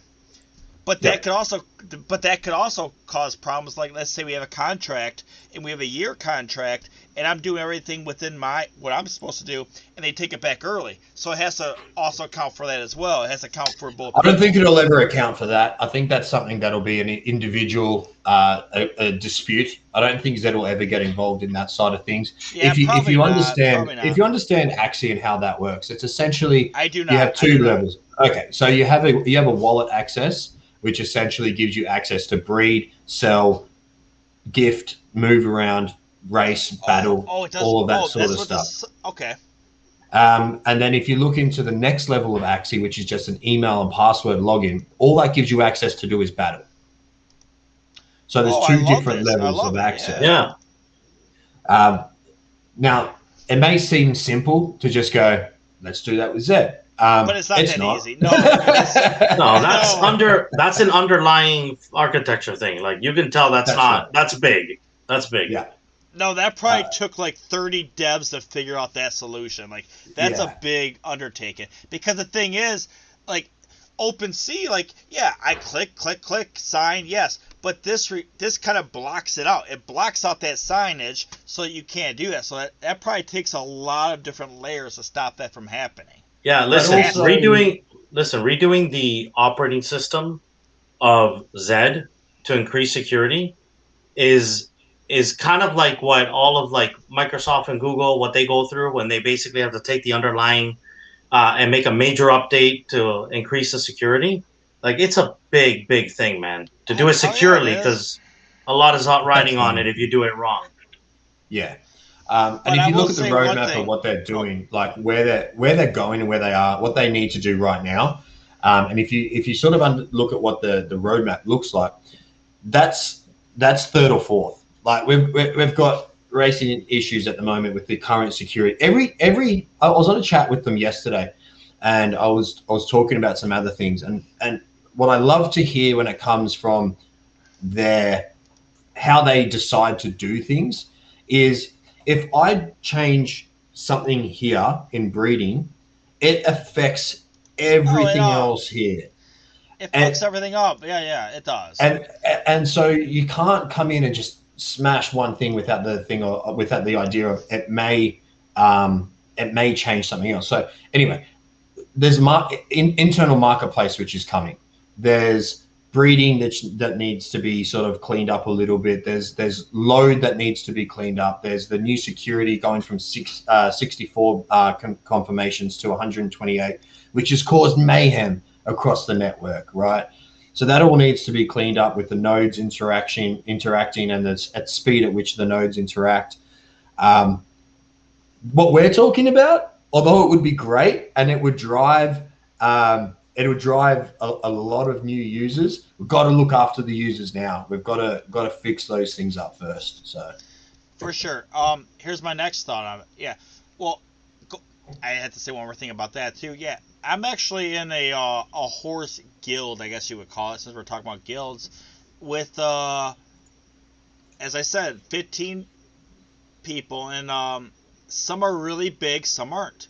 Like, some actually have a lot of your legendaries, of your Duckley Milan legendary females. Like, they have some really, they're OGs like you, and some are new guys that have like brand new knock 1 and 2s, and they all want to do what we're talking about, but there's that trust factor. And as you just said, and you can't go too much more public with it, because the other guy said the exact same stuff to me about a month ago. And they've been talking about this for 2 months from what I heard. So he told me they've been working on it for 2 months now. Actually, I think I brought it up to him like 3 months ago. So yeah, 2 months ago, he told me exactly the same thing you just told me just now. So I do believe it's going to happen, because in the real horse world, that's how shit works. And they want everything to be just like the real horse world. And that's eventually going to happen. Now, I have another real quick, just weird question. What's up with NASCAR? Like, why is NASCAR... Like, it's car racing, not a horse. How is that a partnership? Like, how is that a promotion? I just don't get that. I just don't get NASCAR. I'm sorry. Like, why didn't NASCAR go to Riot Racers? Good question. I think there's a lot of cross-pollination. No, I'm trying to think. I think the thing is, like, for me, it's a lot of cross-pollination. Like, I think, especially here in Australia, I can't talk about the rest of the world, but horse racing is a sport here in Australia. I get that. It is something that you don't. They sort of go hand in hand. You don't have many, if at all, horse racing lovers that aren't sport lovers. It's something that you like. It's so ingrained into the culture, especially the young culture of Australia. Of, hey, the footy's on. Let's go down to the pub, have a punt, and watch the footy. They go hand in hand. Like the other weekend, I was at a mate's place. We had on one TV the AFL going on. On the other TV, we've got big races starting to happen here. The races were on. Like, they just happen at the same time. And there's a lot of cross-pollination. Again, I don't know NASCAR. I'm not a NASCAR fan. Yeah, Is but it cool? in the US, Sure. it's not. It's not. I mean, to me, it's not. Honestly, in the United States, how it works is we have the Kentucky Derby, which is all the rich people, and we have NASCAR, which is not the rich people. So it just seems like I think NASCAR is big in the South, though, right? And that's where horses. People in the South like horses, yeah. But the thing is, the people that go to Kentucky Derby would never be seen at a NASCAR event. Is it true though? I mean, you're in Kentucky. It's 100% Indianapolis is right there. 100% true. I don't think so. I don't agree with that. I don't agree with that. Right, like there's a lot of high net worth people that go to NASCAR races and sit in the boxes that you don't see them. Well, no, you're in the boxes though. That's I mean, it's the same people. They're fans with NASCAR and they're fans of horse racing. So, I mean, I think any major sponsorship like that you can get, you might as well take advantage of. No. I get that. No, I get from Zed's perspective. I don't get NASCAR's perspective. Is what I'm saying. I don't get why NASCAR endorsed Zed and not Riot Racers. Maybe there's some utility in the future that probably because they already have a game. Take advantage of they already have a game, is what I'm guessing. So for me, I see it as people who are into Zed. They're the degenerates. They're the guys who are having a punt. They love it. This is the early adopters right now that are loving the whole Zed universe. Would it be better for NASCAR to partner with Riot Racers? I don't know, because it's almost too much synergy. Like, they would almost have to take over the whole branding. Can they do a cheeky partnership? Well, can they do a cheeky partnership with the horse racing that's never going to have any conflict of interest, that has similar people? That has similar people sort of involved and enjoying the racing aspect, the degenerate aspect, the betting on the horses, the cars. I see that sort of cross-pollination there. Versus if NASCAR ever wanted to bring out their own racing game, and they've already got an existing partnership with Riot Racers, how do you do that? You can't do that. All right, I think you just hit a nail on the head right there. Yeah, that's perfect. Because maybe they are doing this partnership because Zed's already huge, and then they could prop them up to bring up their whole NFT project later on. Yeah. I mean, maybe. I don't know. I'm not any. For Zed, it's perfect. It brings people in from that space. They love the racing. They love the sport. They love that you can pigeonhole these people to some degree of, a good majority of them would love Zed if they knew about it. A good majority of people in Zed would love NASCAR and everything else already. I'm a car racing fan, just not NASCAR. It's just not big here. Like, I watch the V8s. That's what we watch in Australia, and the F1 when it's on. But yeah. So you watch like quarter miles and shit, or you watch real what? I don't know what you watch. Like what? V8 supercars, like IndyCar. But Indy, okay. Yeah, but we're in. It's almost like IndyCar, but we're in V8, like Commodores and they're not Commodores anymore. They're in Mustangs, and they're in. Mustangs in Australia. Damn, me and Ben over here. We're in Detroit, and we have actually a Grand Prix over here. Detroit Grand Prix to do on Belle Isle, and they run around this lap, and it's pretty scary, man, because you're running those really, really fast ass cars. They're not just the regular cars or the Indy cars. They're like the Fins and all that shit. And they're going around these crazy corners and shit, like the Formula One type cars. Like I know the Euros love these. Like that's their favorite thing. Like my best friend back in the day, all he used to want to do is watch damn Euro races. Like, dude, come on, man, let's watch something else. That and Stargate. It's like, come on, dude. Like, what are you talking about? But yeah, I mean, people have what they want to do. Yeah, in person, man. I mean, it's a whole different experience, right? Compared to watching it on TV. Like, it's actually pretty exhilarating watching it in person compared to they're so on fast. TV. They're so fast. Yeah. And they're just, you don't realize, right? Oh, and they're going like 100 miles an hour. I'm talking about like not just like NASCAR is just a big circle, round and round. But hey, I still live my whole life by what's that movie? If you ain't first, you're last. Yeah. Talladega Nights. Ricky Bobby. Yeah, Ricky Bobby, man. Is there a Ricky Bobby horse yet? That's why I love my U-shaped horses, man. Yeah. I tried to name it. Yeah, it was gone.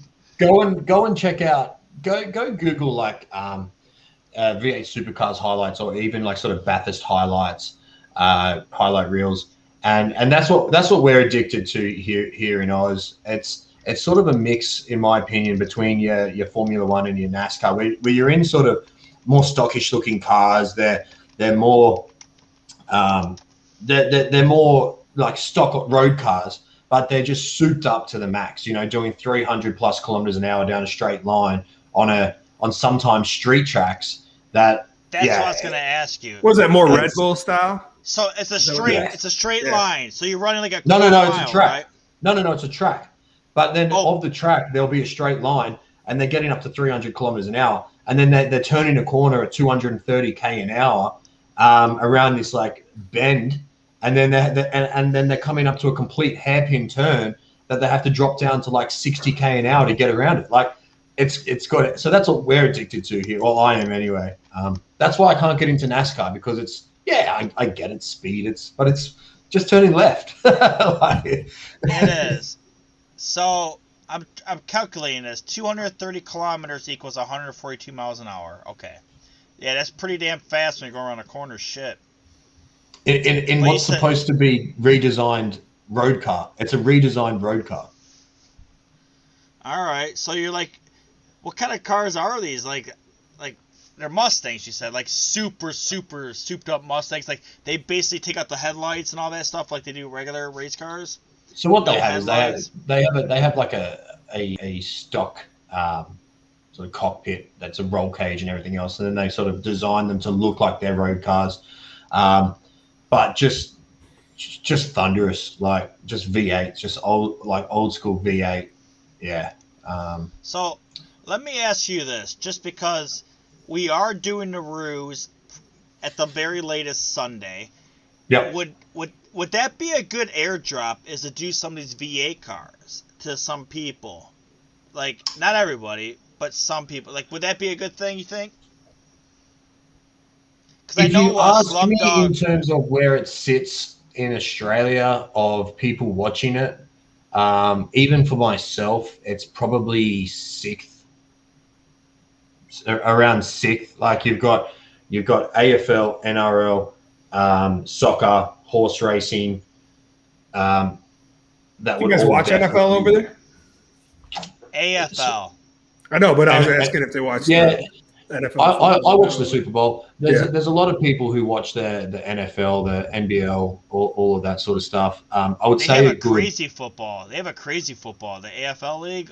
I watched that shit. You told me who Buddy Franklin was, because I didn't know what the hell AFL was, and I looked it up. It's like a soccer / football rugby type thing, man. It's all mixed up and everything.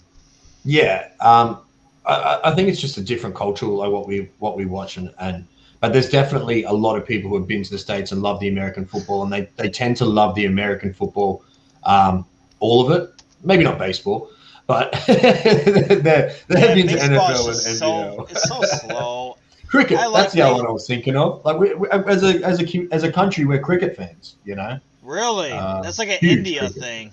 Yeah, India / UK, I guess.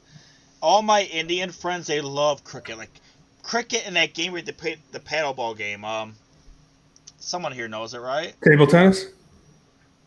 No, even paddle. It's only. No, dude. No, you're outside with a paddle. or no, you're inside. It's kind of like racquetball, but it's a different paddle thing. I don't know. What? Squash? It doesn't matter. Yes, that's it. Right. Maybe, I don't know. Sure. I don't know.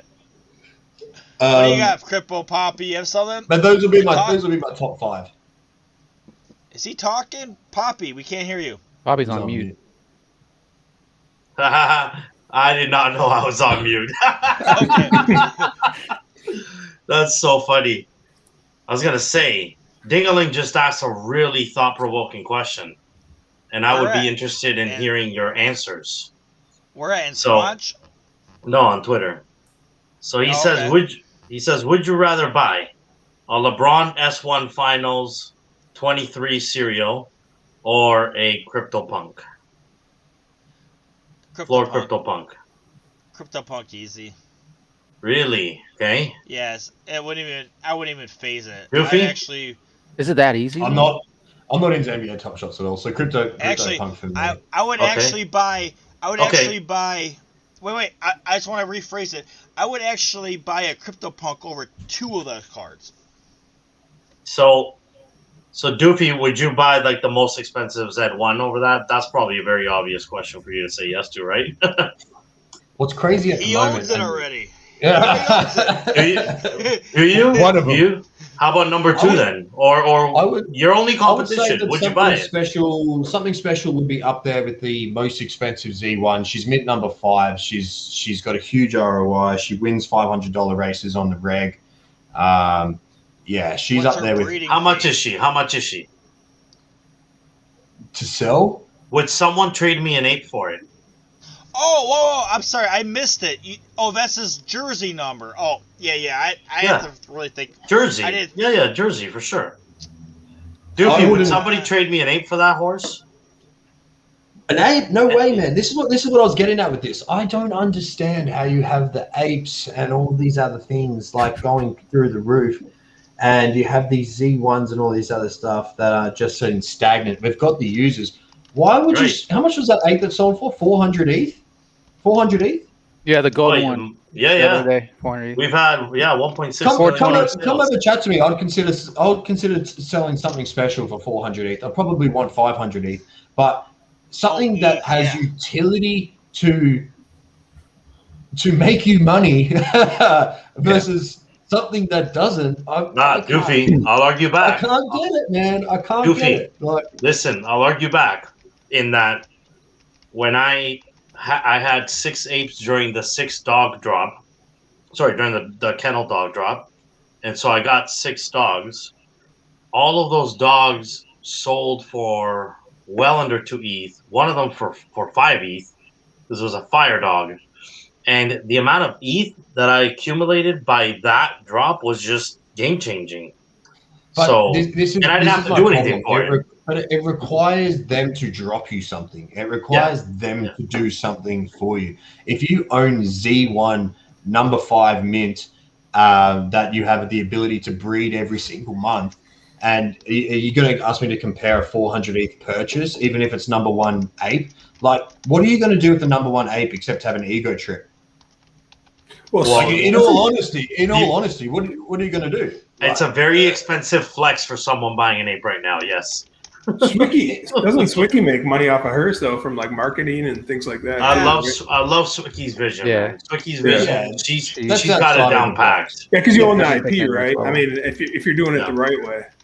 But yeah, other than that, right? It's a really expensive VIP club. But do you have an estimate on the most expensive horse? Like how much that would sell for if somebody put it on the market? If it's you, if you own it, how much would you put on the market for? So who are the most expensive horse? Ducky, Milan, and Heims or Heims, and there's like Insane him. Zed Gazette has a really Wall good Street, Polarity, Supreme Polarity. So here's the thing: if you look at all of those horses and you look at the current market, every single one of those horse owners knows the value of those horses. Yep, they do. In the future. So if you wanted to buy one of those horses, you're paying future prices. It's as simple as that. If you come to me and say, I want to buy something special, like I would have a serious conversation with someone, probably around 300 ETH, but there's no way. Like, I'm talking serious conversation, but there's no way I'm really sort of jumping at something unless it's something near 500 ETH. Like 7,500 ETH. 500 ETH. 500. Oh, yeah. Hey, who? Supreme Polarity. That's Zed Gazette, right? Yeah. Who is? All right, I thought he was the other one. Who's Unless I've got it mixed up.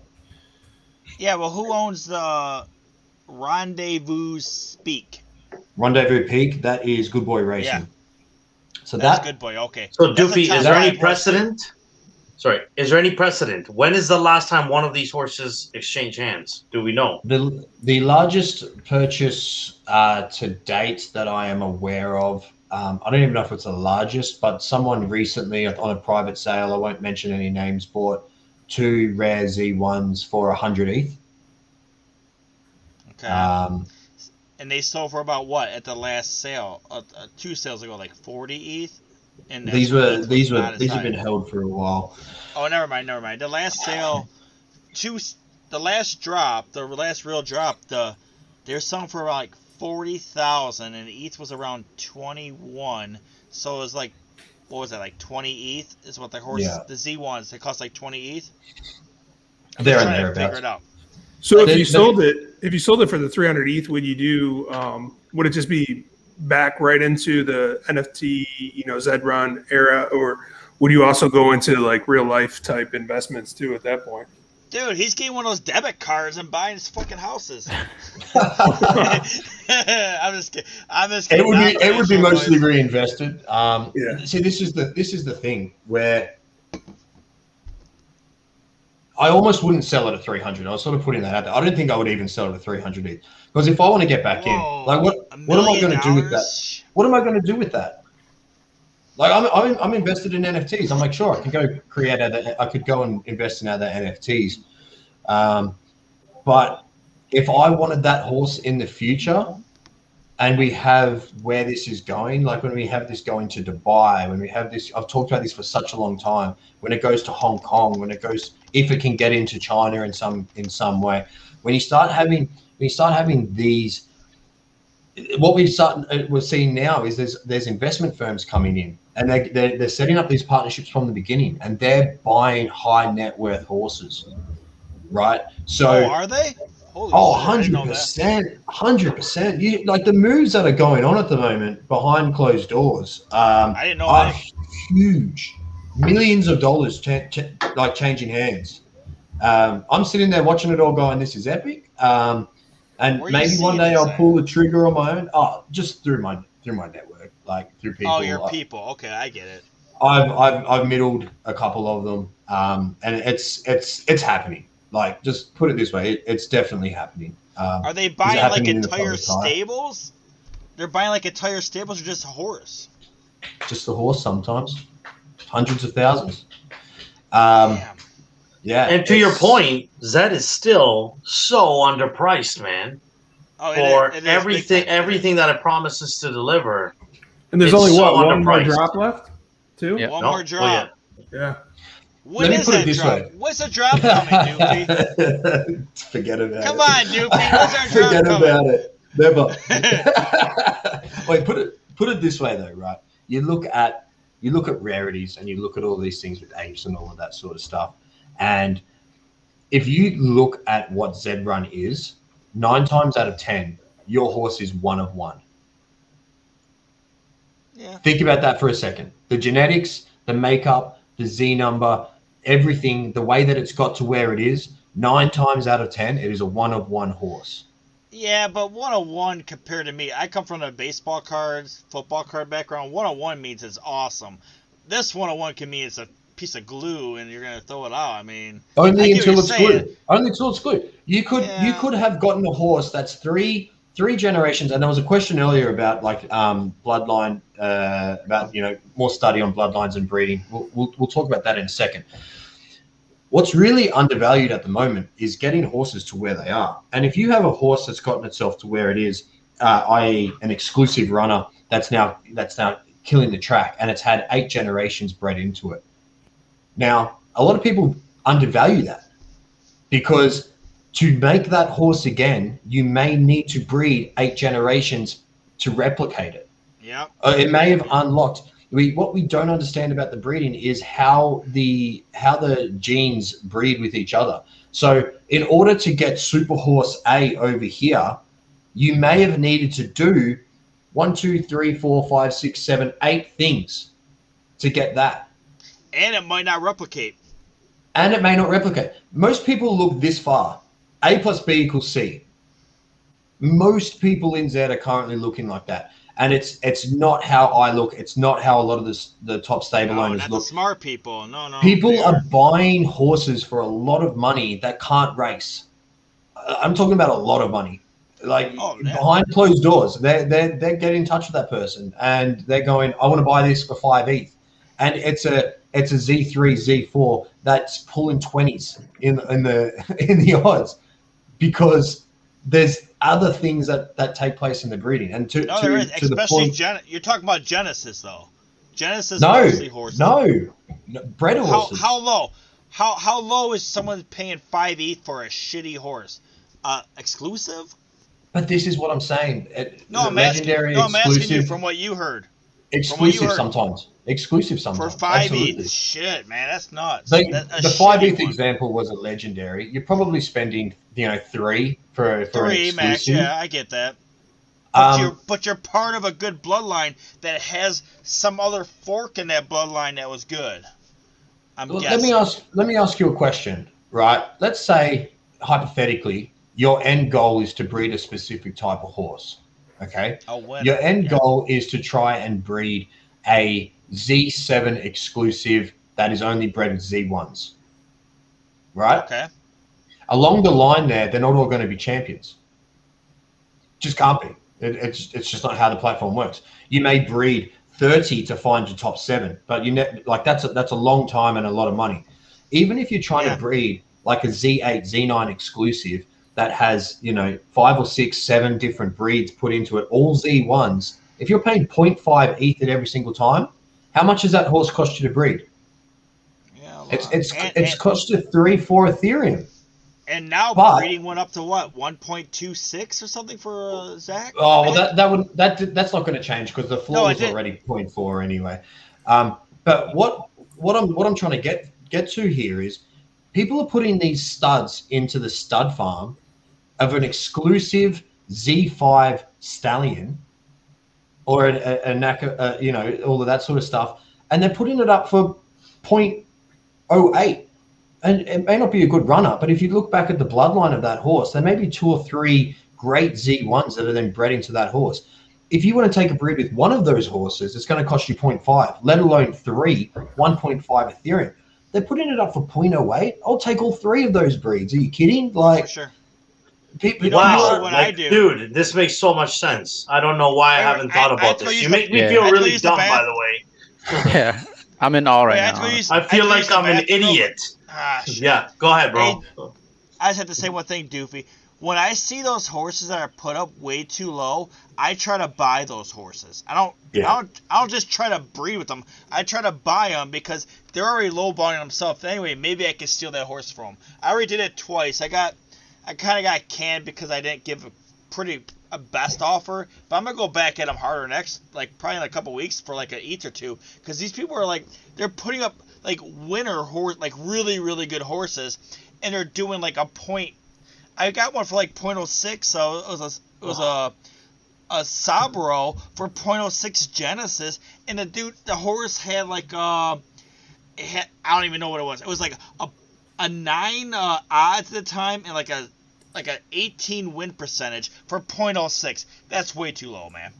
Unless they were doing internal breeding. A lot of mine go up for minimum, right? But I'm trying to take them all and I get sniped, which happens. So there's those 2 things going on as well. It's just because they're in the stud for a price doesn't mean that that's what they're publicly breeding at. It could be privately breeding. So yeah, you can sort of tell the difference. But I've been saying this for a little while now. I just think that people are completely undervaluing bred horses to a point of, if the end goal is to get somewhere anyway, and you're trying to buy Genesis horses to get to that point, what's more valuable? what's the more valuable horse? The horse that has been bred well 3 times, that on market value costs you 10 Ethereum to breed because they're bred with champions every single step along the way? Or is it more valuable to buy the Genesis and then go and spend 10 ETH to get to where you already were? Like, flip the mindset a little bit. I think that it's going to revolutionize, and it's a great time to do it right now, because I guarantee you 98% of the community are not doing it. Oh, Everyone's yeah, going, because we never thought about it. We never thought about it like that. I have a question for you. Like, genius, dude. Sorry, go ahead, Tom. What's your process when you go and research a horse, right? Whether you're going to breed with it or you're going to buy it, and it's a bred horse, like, how do you even start to find these horses that are undervalued when you're looking to buy or looking to breed?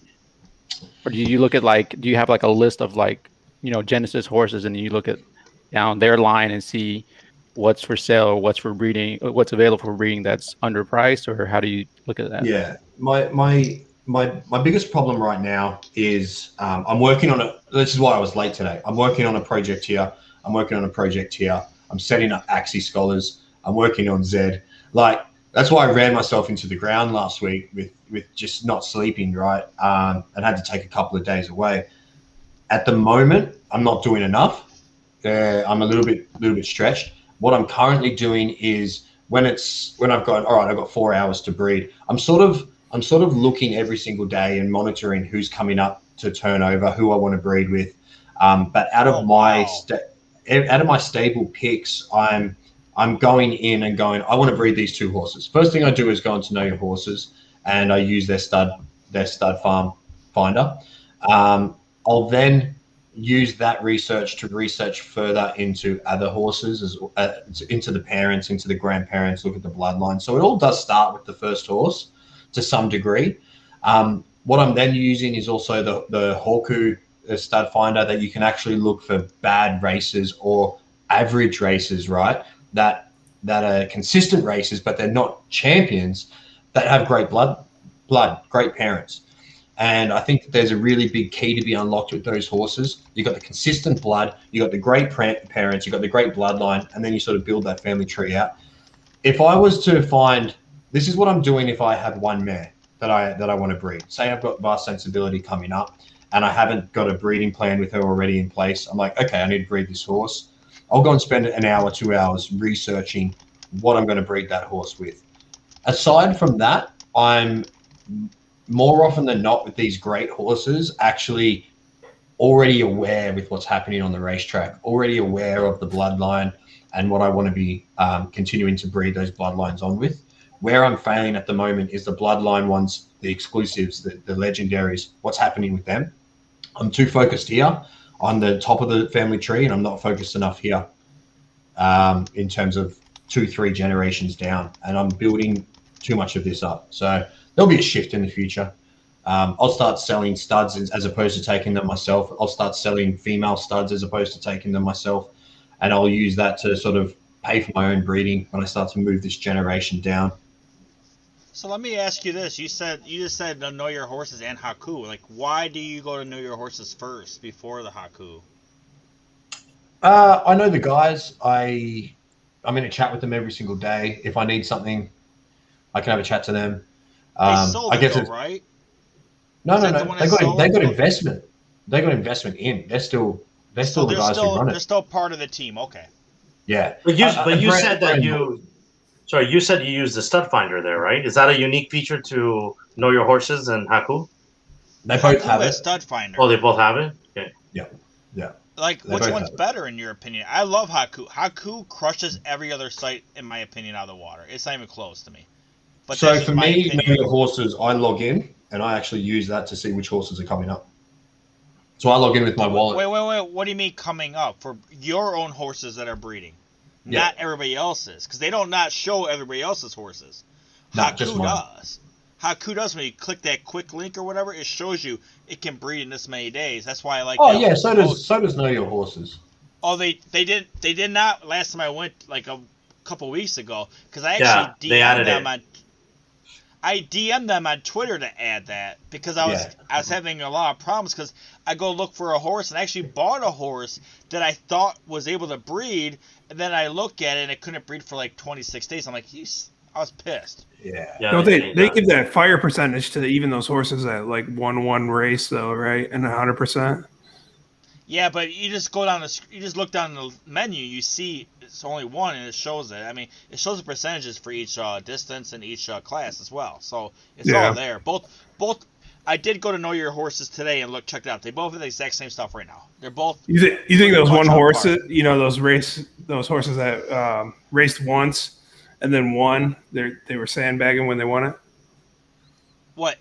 One race is you're only in the Ginny race or whatever it's called. So there's like horses that they only race it once and the horse wins, right? And then they try to sell. Yeah. I don't ever try to buy those unless it's a Genesis and it's low, but it's never gonna be low if it's already won a race and it had low. Yeah. Like I see the exact same thing you used to see in Top Shop back in the day when like you're like, oh, look at this, I got a rare card or I got an air card. Like that's basically what it is. It's an air because a horse should not have won, but it did win. Or it won its 4 like I have a horse right now. I won my first 4 races and the horse sucks, but it's a super rare code. I'm gonna try to sell this damn thing because somebody's gonna probably buy the thing, saying, "Oh, it won its first 4 races. It must be good," and it's not good. I know the odds. The odds were like 20 or something. It was stupid. So here's my thing on this. Sorry, man. Just on that note, people are looking at horses one-dimensionally. Yeah, doing a bad job. If you do your research and you get together with, here's my recommendation to everyone out there: get together in a group chat with 4 or 5 trusted stable owners. Don't do this alone. Work on theories together, test things together, interbreed between stables and work out breeding plans. Have trusted stable owners that you can do this with that are on the same level. It's really important that you're all on the same level, and learn and grow together. Because when it comes to breeding, the reason I've always been successful in the past is I've always tried to do what no one else has done before. I've tried to break the breeding code, and I've bred some great horses doing that. Atari was the first inbred horse on the platform, and it is who it is. Okay, now everyone's trying to. What do you mean by inbred horse? Explain that. So I bred a niece with an uncle from Breathless Edge. Okay. So that's essential inbred, and now everyone's inbreeding to a bigger level. Oh, they love it. They love it. It's like the number. That's right. If I didn't do that, I'm sure someone else would have eventually, but who knows how long. So when it comes to breeding, I'm always trying to look for different things. Now, is the key to breeding the best horse with the best horse equals the best horse? Absolutely not. If you look at the horses, if you look at breeding, and if you look at the data behind everything, you can actually start to see characteristics form of horses that breed well.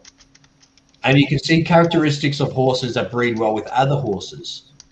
Now, there is random elements and all that sort of stuff. Do you have to do something once to be successful? Do you have to do something 10, 20 times to see if it's a successful idea or not? This is why it's important to have a group of people doing it together. If you have 5 people all with the one goal of trying to test out a theory, you yourself only have to do it 4 times, and everyone else does it 4 times, and then you've got a pretty good data set to go, how was our results?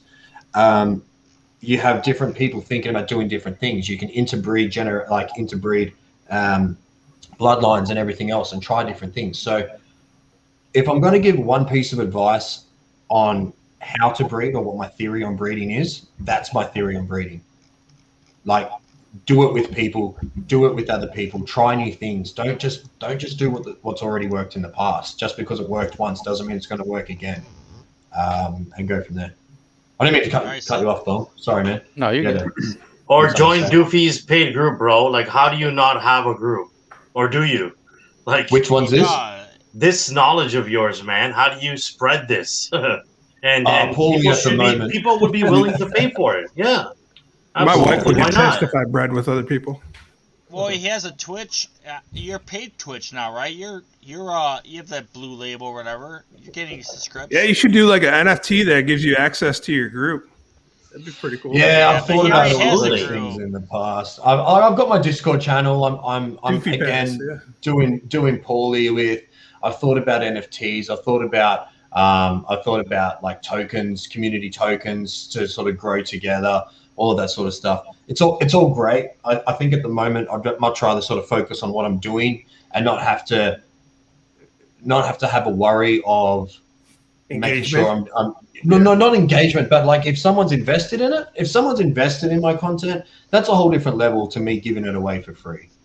Do you know what I mean? Oh, dude, I even feel bad when I haven't streamed for 2 weeks and I've got my subscribers on Twitch. Like that makes me feel terrible. Like, you know what I mean? So if I was to have an NFT or a token or something else, that I'll be letting people down. So I'd rather just spend my time, give it away to people, give my insights, do what you like with it. The people who want to be in my community, be in my community. Time's the biggest thing. I know you've been hounding me to be on the staff.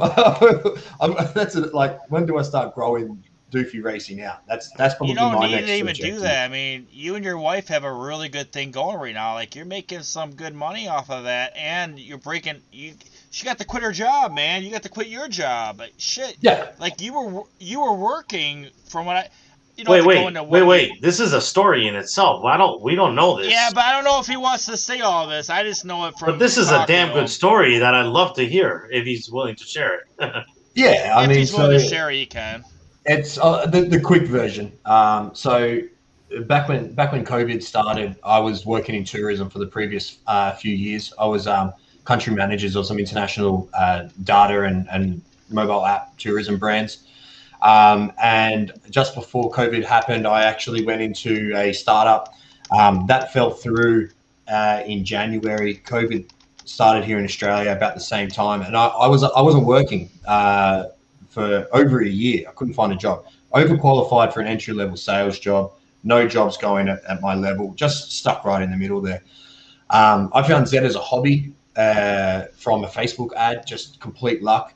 Fell in love with it. Facebook? Got good at it. Facebook ad. That's funny, man. And I was spending 10, 12 hours a day and investing every cent that I had from other places. Remind you, I wasn't working and just getting good at it. Fell in love with it.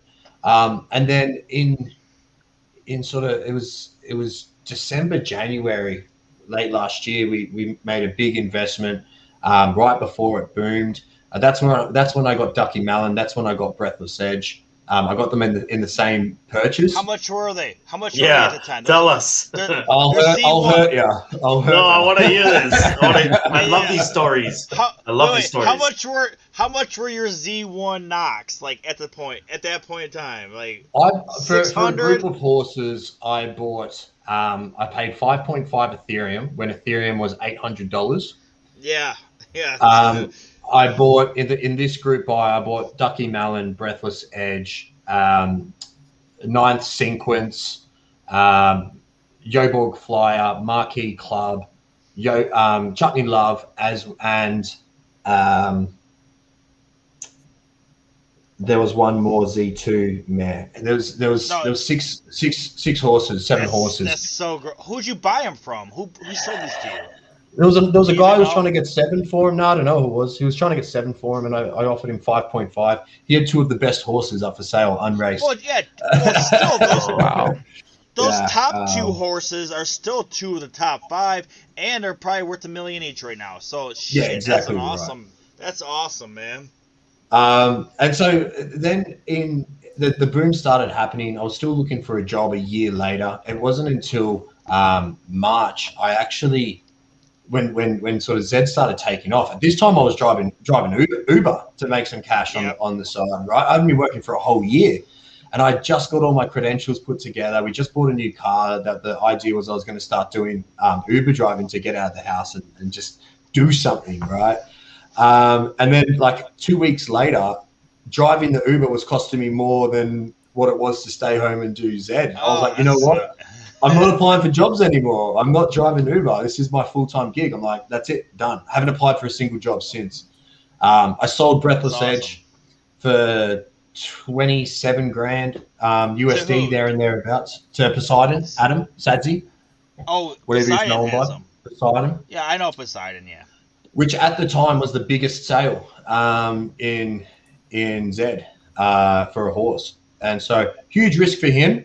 We knew what the horse was. Like, I looked at it and went, I paid about $1,000 for this horse.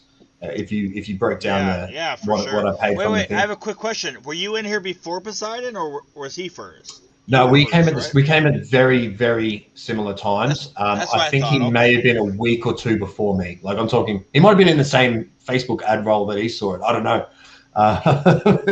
They got him at the same time. Do you guys know each other? You guys know each other in real life?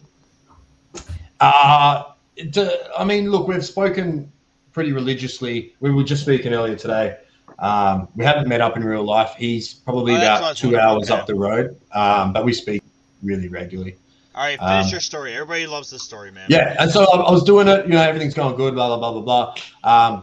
Cheap bred, like Zed boomed. Cheap bred horses took off. I got to the point of having too much to do to manage myself. I was like, do I hire people? What do I do? I finally, after a month of pestering, convinced my wife to quit her job and come and help out. And yeah. Wow. For real. Yeah. You guys, you are like real, straight up Zed family, man. Yeah. For real. Yeah, for sure. That is incredible to hear that story, man.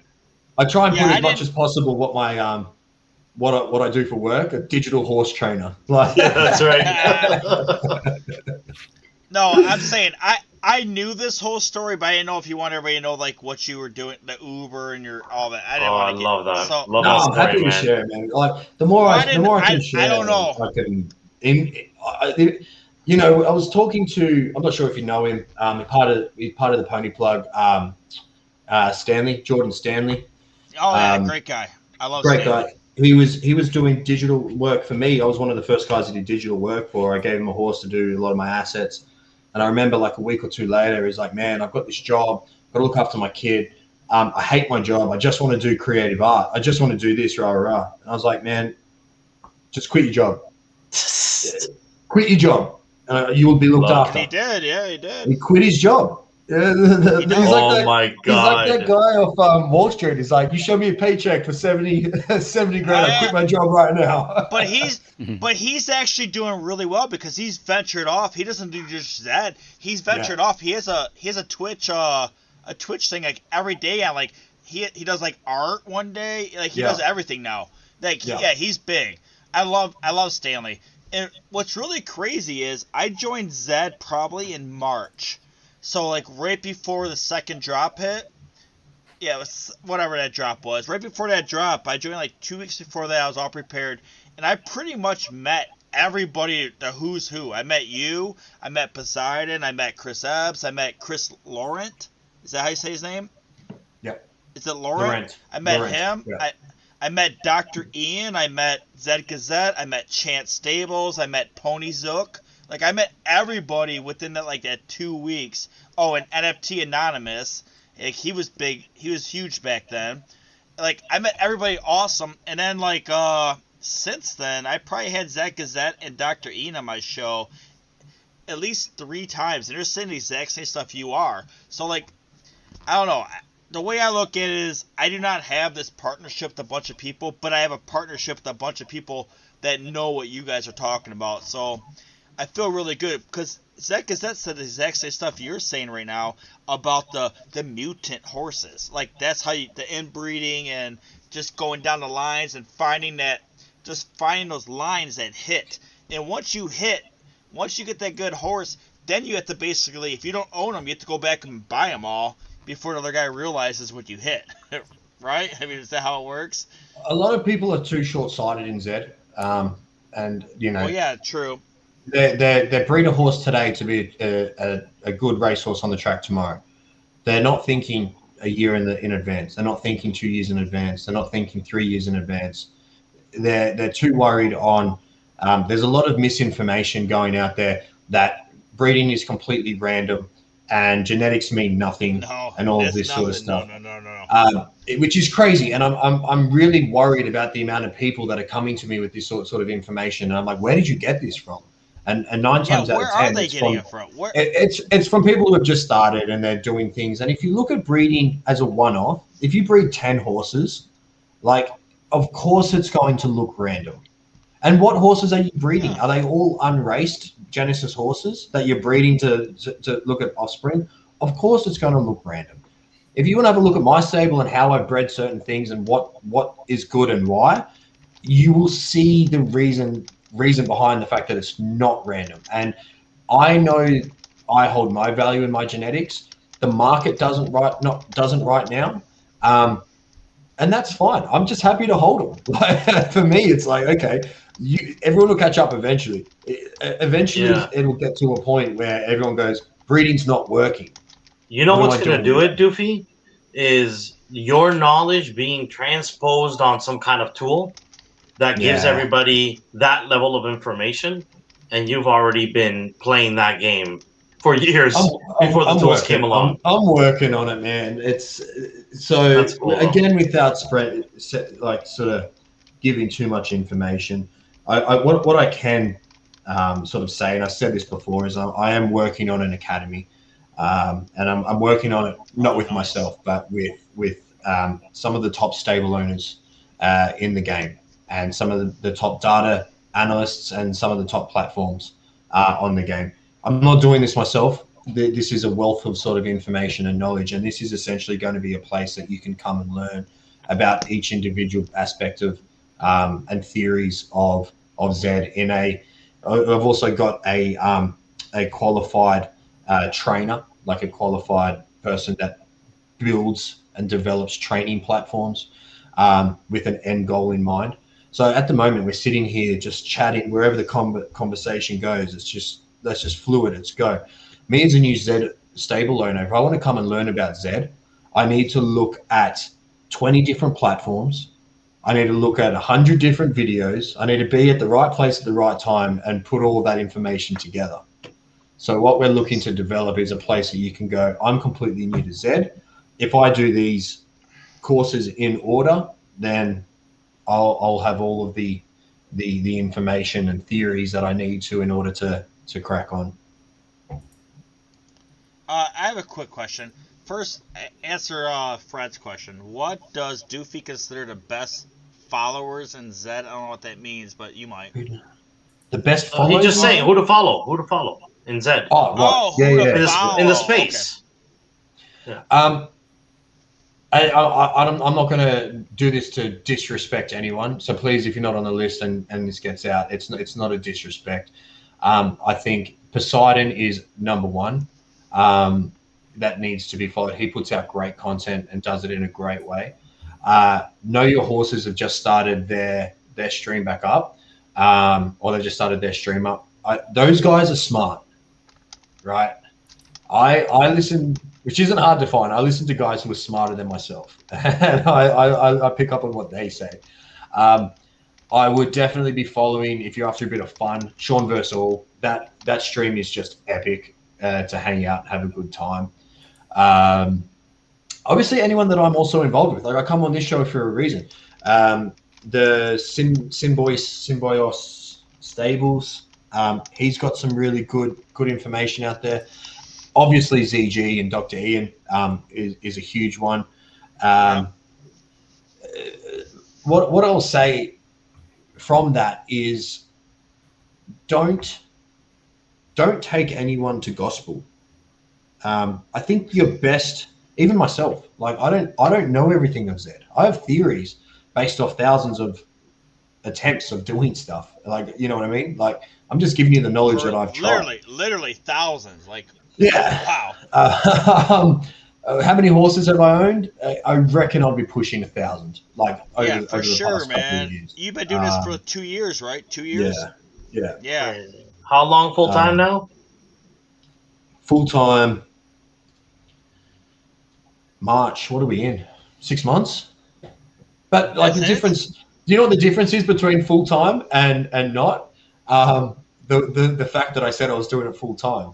I'm still doing the same amount of time in it. It was still 10, 12 hours a day. Oh no, you were still working and doing this the same amount. Yeah. We got it. Hey, I just have to say, Doofy, you are like you and I can't discount ZG. ZG knows this shit too. You and him are like my two my two gospels of anything that has to do with Zedrun. And I love that both of you guys come on the show so freely and give us advice so freely. Thank you very much for that. Yeah. Not too easy, man. Really, thank you. Hey, I got a question to add that adds on what he's saying. Is so the name Doofy Racing, right? I can't help but notice that there's no Z in the name. I know you're into the chickens, and I'm curious, like, would you see the chickens? He loves them, man. Before you got on here, I was saying that I'm on this mission to have more chickens than you. It's like my inspiration is to be the Doofy Racing of chickens, but I keep running against the Aussies all up in the Discords. He buys a chicken every day, he said earlier. A chicken a day keeps, Yeah. Who's doing that? Who's doing that? He is. Yeah. Are you buying a chicken a day? That's pretty much. Yeah, every day. I look for the market inefficiencies with the perfections right now. Like, they feel so obvious to spot. The way you're talking about Zed and the market inefficiencies that you see with the chickens, they're there in plain sight with just perfection. That's it. This is my problem with the chickens.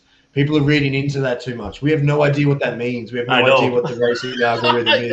Right? I know. No, we don't know anything at all. But I'd rather own a 94 than a 90 for the same price. It's clear. Hey, wait, Doofy, he's only buying Saramas. He's only buying Saramas, though, nothing else. Yeah. What if we find out that you need other bloodlines to unlock some like new bloodline, and now you're trying to get them? Yeah, I'd spread that shit out. I've got every bloodline, every perfection. Yeah, love it. No, you don't have a bum 97, man.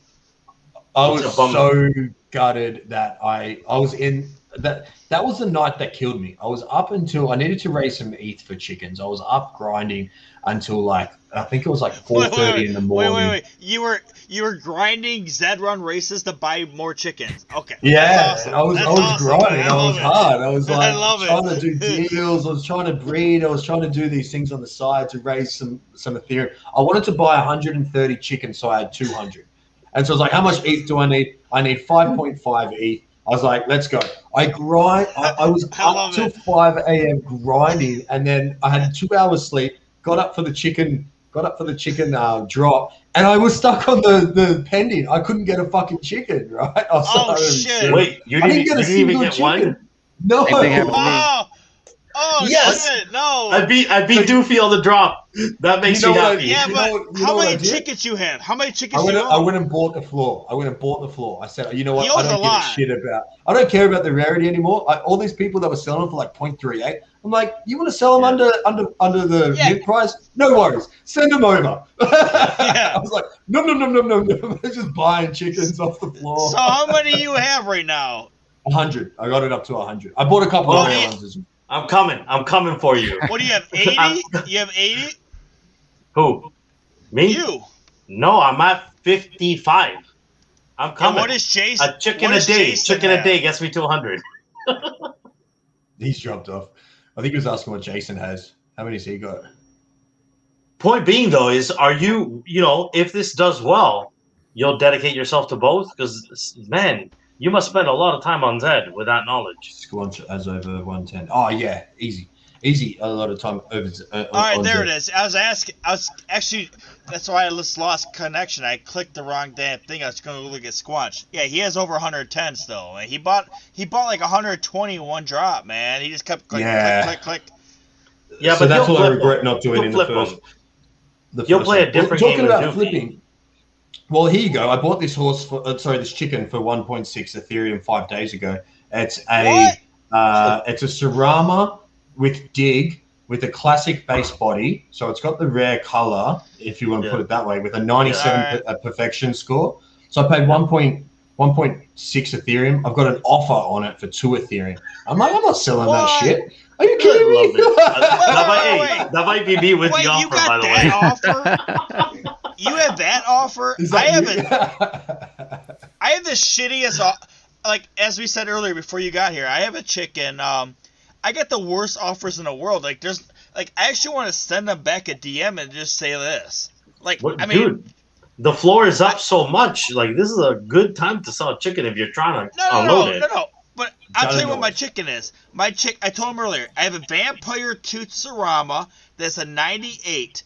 No other Vampire Sarama is above a 98. There's only 3 of my chickens out of all 33,000, and my best offer is like 1.4. I'm like, no way, bro. Okay, I'll give you 1.5. It's not worth that much more. I love that. I would never. I won't sell that chicken for less than 10 ETH, dude. No way. Guess how many chickens I know what I have? Apart from that one, because I was looking at it, I bought it 5 days ago. I've got no idea what chickens I have. Even the ones I was buying at the floor, I don't even care what they are. I'm just buying chickens. That's awesome. I love buy it. That shit. I love it, man. I might have some shitty ones. I might have some good ones. My thought is like, if it's a big if, like if chickens, if they get the racing right, like let's talk about this seriously. If they get the racing right, which is a big if they get the breeding right, another huge if they make it 1/10 as good as Zed, 1/10. Yeah. Try get yourself 100 Genesis chickens in the future. Like that's never not gonna fly. Never. No, never. So that's why I was like, I don't even care what they are. And also, why I was buying the floor. If you look at the Zed horses, this is a big one, right? Everyone wants to buy a Z1 Genesis, and I ask them why. And I'm like, oh, you make a lot of money. I'm like, have you ever looked at the research into owning Z10s? You've made more money owning Z10s and Z1s. A shit ton more. You used to be able to buy Z10s for $40 when the Z1s were $2,000. The average Z1 is worth what, 50 grand at the moment. How much are the Z10s worth? They're worth like 800, 900,000 bucks. 0.3 at the 0.3. Yeah, so 0.3. So what's that? The $900. Like if you were to buy $2,000 worth of Z10s, mind you, you would have got a lot of rare ones back then as well. If you're buying that many Z10s, I guarantee you it's easier and more profitable to have had Z10s and Z1s. And I think that'll always be the case. I think that when you're dealing with market size, it's a big thing. So that's why I'm buying these shitty chickens at the floor. Buy them at the floor because when people want to get in later, I think that they'll raise from you. Yeah, I couldn't agree more, man. You didn't name your stable like Colonel Sanders or some shit, like some crazy fucking name. Hey, so I have a question about Zed, just real back. I always heard that there's not really a big difference between Z1 and Z2, and you can get Z2 way cheaper. So, like, do you have a preference? Like, why do people pay the premium for 1 versus 2? Like, are they that much better if they're both a knock? I've said that there's no real difference between Z1 and Z4 for a long time. Oh, Z4? You're going all the way down to Z4? Shit. Wow. Long time. Right. Why are Z1s considered more valuable? Because they're a 1. I don't know. No, but because people have a misconception of they're more rare. But there's the same 1,000 amount of Z1s as the same 1,000 amount of Z4s. But you get more DES for the Z1. DES is, who knows if or when that's ever going to happen or what it's going to look like. I don't think you should be making any financial decisions based on DES. But that's that coin that's going to give you back money. It's like a liquidity pool, right? If and when it ever happens. So whoa, that's huge that you say that. Oh, man, DES has been around in my life for a year. I know, but I'm saying you don't know 100% it's going to ever take place. I gave up on DES, man. I gave up. Like, it's one of those things where I gave up on it. I'm not making financial decisions based on DES anymore. No way. A lot of people are. A lot of people, I hear... Best of luck to them. Yeah. I hear a lot of people that talk about this, and they say, I want the higher tier so I get more DES, and I get more liquidity funds back from the profits from the whole Zed. So any information that has ever been released on DES is null and void. Yeah, it's all stupid anyway because they change it all the time too. They so, change those numbers like Guys, 4 times. what the hell is Dez? Dez is the governance token for Zed. It's Zed backwards. Yeah. It's a governance token. It's the DAO. It's a liquidity token where you get back money for owning it when they make profit. It's like owning a mutual fund, getting a dividend. Last night doesn't exist today. It's a one-off airdrop that's going to happen. It's like owning bananas for your Kongs. Yeah. I didn't even know this was coming. So how many Z4s or whatever equal a Z1? Like, is quantity over? No, so I think that they've moved away from that, and I think they've moved away from that. It's all weird. If you look at the old document that I had been able to view, what are people basing a lot of information off is off that document. That if you own a Z1, you get 40,000 DES. If you own a Z10, you get 20,000. 2,000 DES. And it was way less. Yeah, 2,000. Yes. That shit is gone. I guarantee you. Last conversation I had with sort of the team about DES, they're now talking about bread horses having some sort of What? Come on, that's totally different now. But they have said, the Zed team have said, there is no information about DES that is viable right now. They've come out and said, do not make decisions based off the document 1 because it has changed after so many different things. They have so many different legal parameters that they need to go in before this is even considered as something that they're releasing, because they've got major investors involved now. How do they give away part of the company when they've got investors? So don't go and make financial decisions based on DES. If it happens, fantastic. If you are in the right position at the right time, great.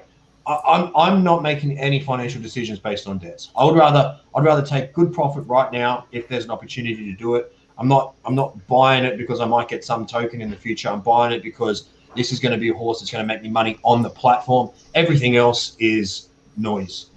But what you just said, I never heard what you just said. You just said something I haven't heard yet, where you can actually get DES from a non-Genesis. That's really in the talks right now. But it's also something that was mentioned 3 months ago. Well, so what I just said, I haven't heard anything else since 3 months ago. What I just said could have been something that was like put on a whiteboard at a time of speaking that they were considering, and I don't know any more information than anyone else. I just pick up on what people say, and it could be completely wrong. So don't make financial decisions on DES. That's my biggest advice. That original document was released in October last year. Yeah, it was November, a while ago. Last year. It was like almost a year. Yes, yeah. If you want to compare where Zed is now to then, there was 200 people in the Discord. It's a different game. They had nothing. But I will say, after that document came out, like back in February or March, they did put out a new document that said that might not work out. But they never said anything about non-Genesis horses getting it. They didn't say it. I have not heard that public yet. So that's the fly by the night comment of a conversation that I've had with someone from Zed that is not confirmed in any way, shape, or form. I'm DMing Chris Lorient tonight, and I'm gonna say Doofy said. I'm kidding. Doofy's spreading fake news everywhere. This is also what I say. Don't listen to anything anyone, including myself, ever says, unless it's verified somewhere in writing from a Zed platform. No, what I say on my show is don't listen to anything I say. Everything I say is full of shit, and don't listen. Pretty much, because earlier today I was joking around. I told nobody they had to pay taxes on their NFT profits, and it was a totally joke. It's a big joke. Big joke, and they all laughed, and we had a good time. Until someone went and took that advice and.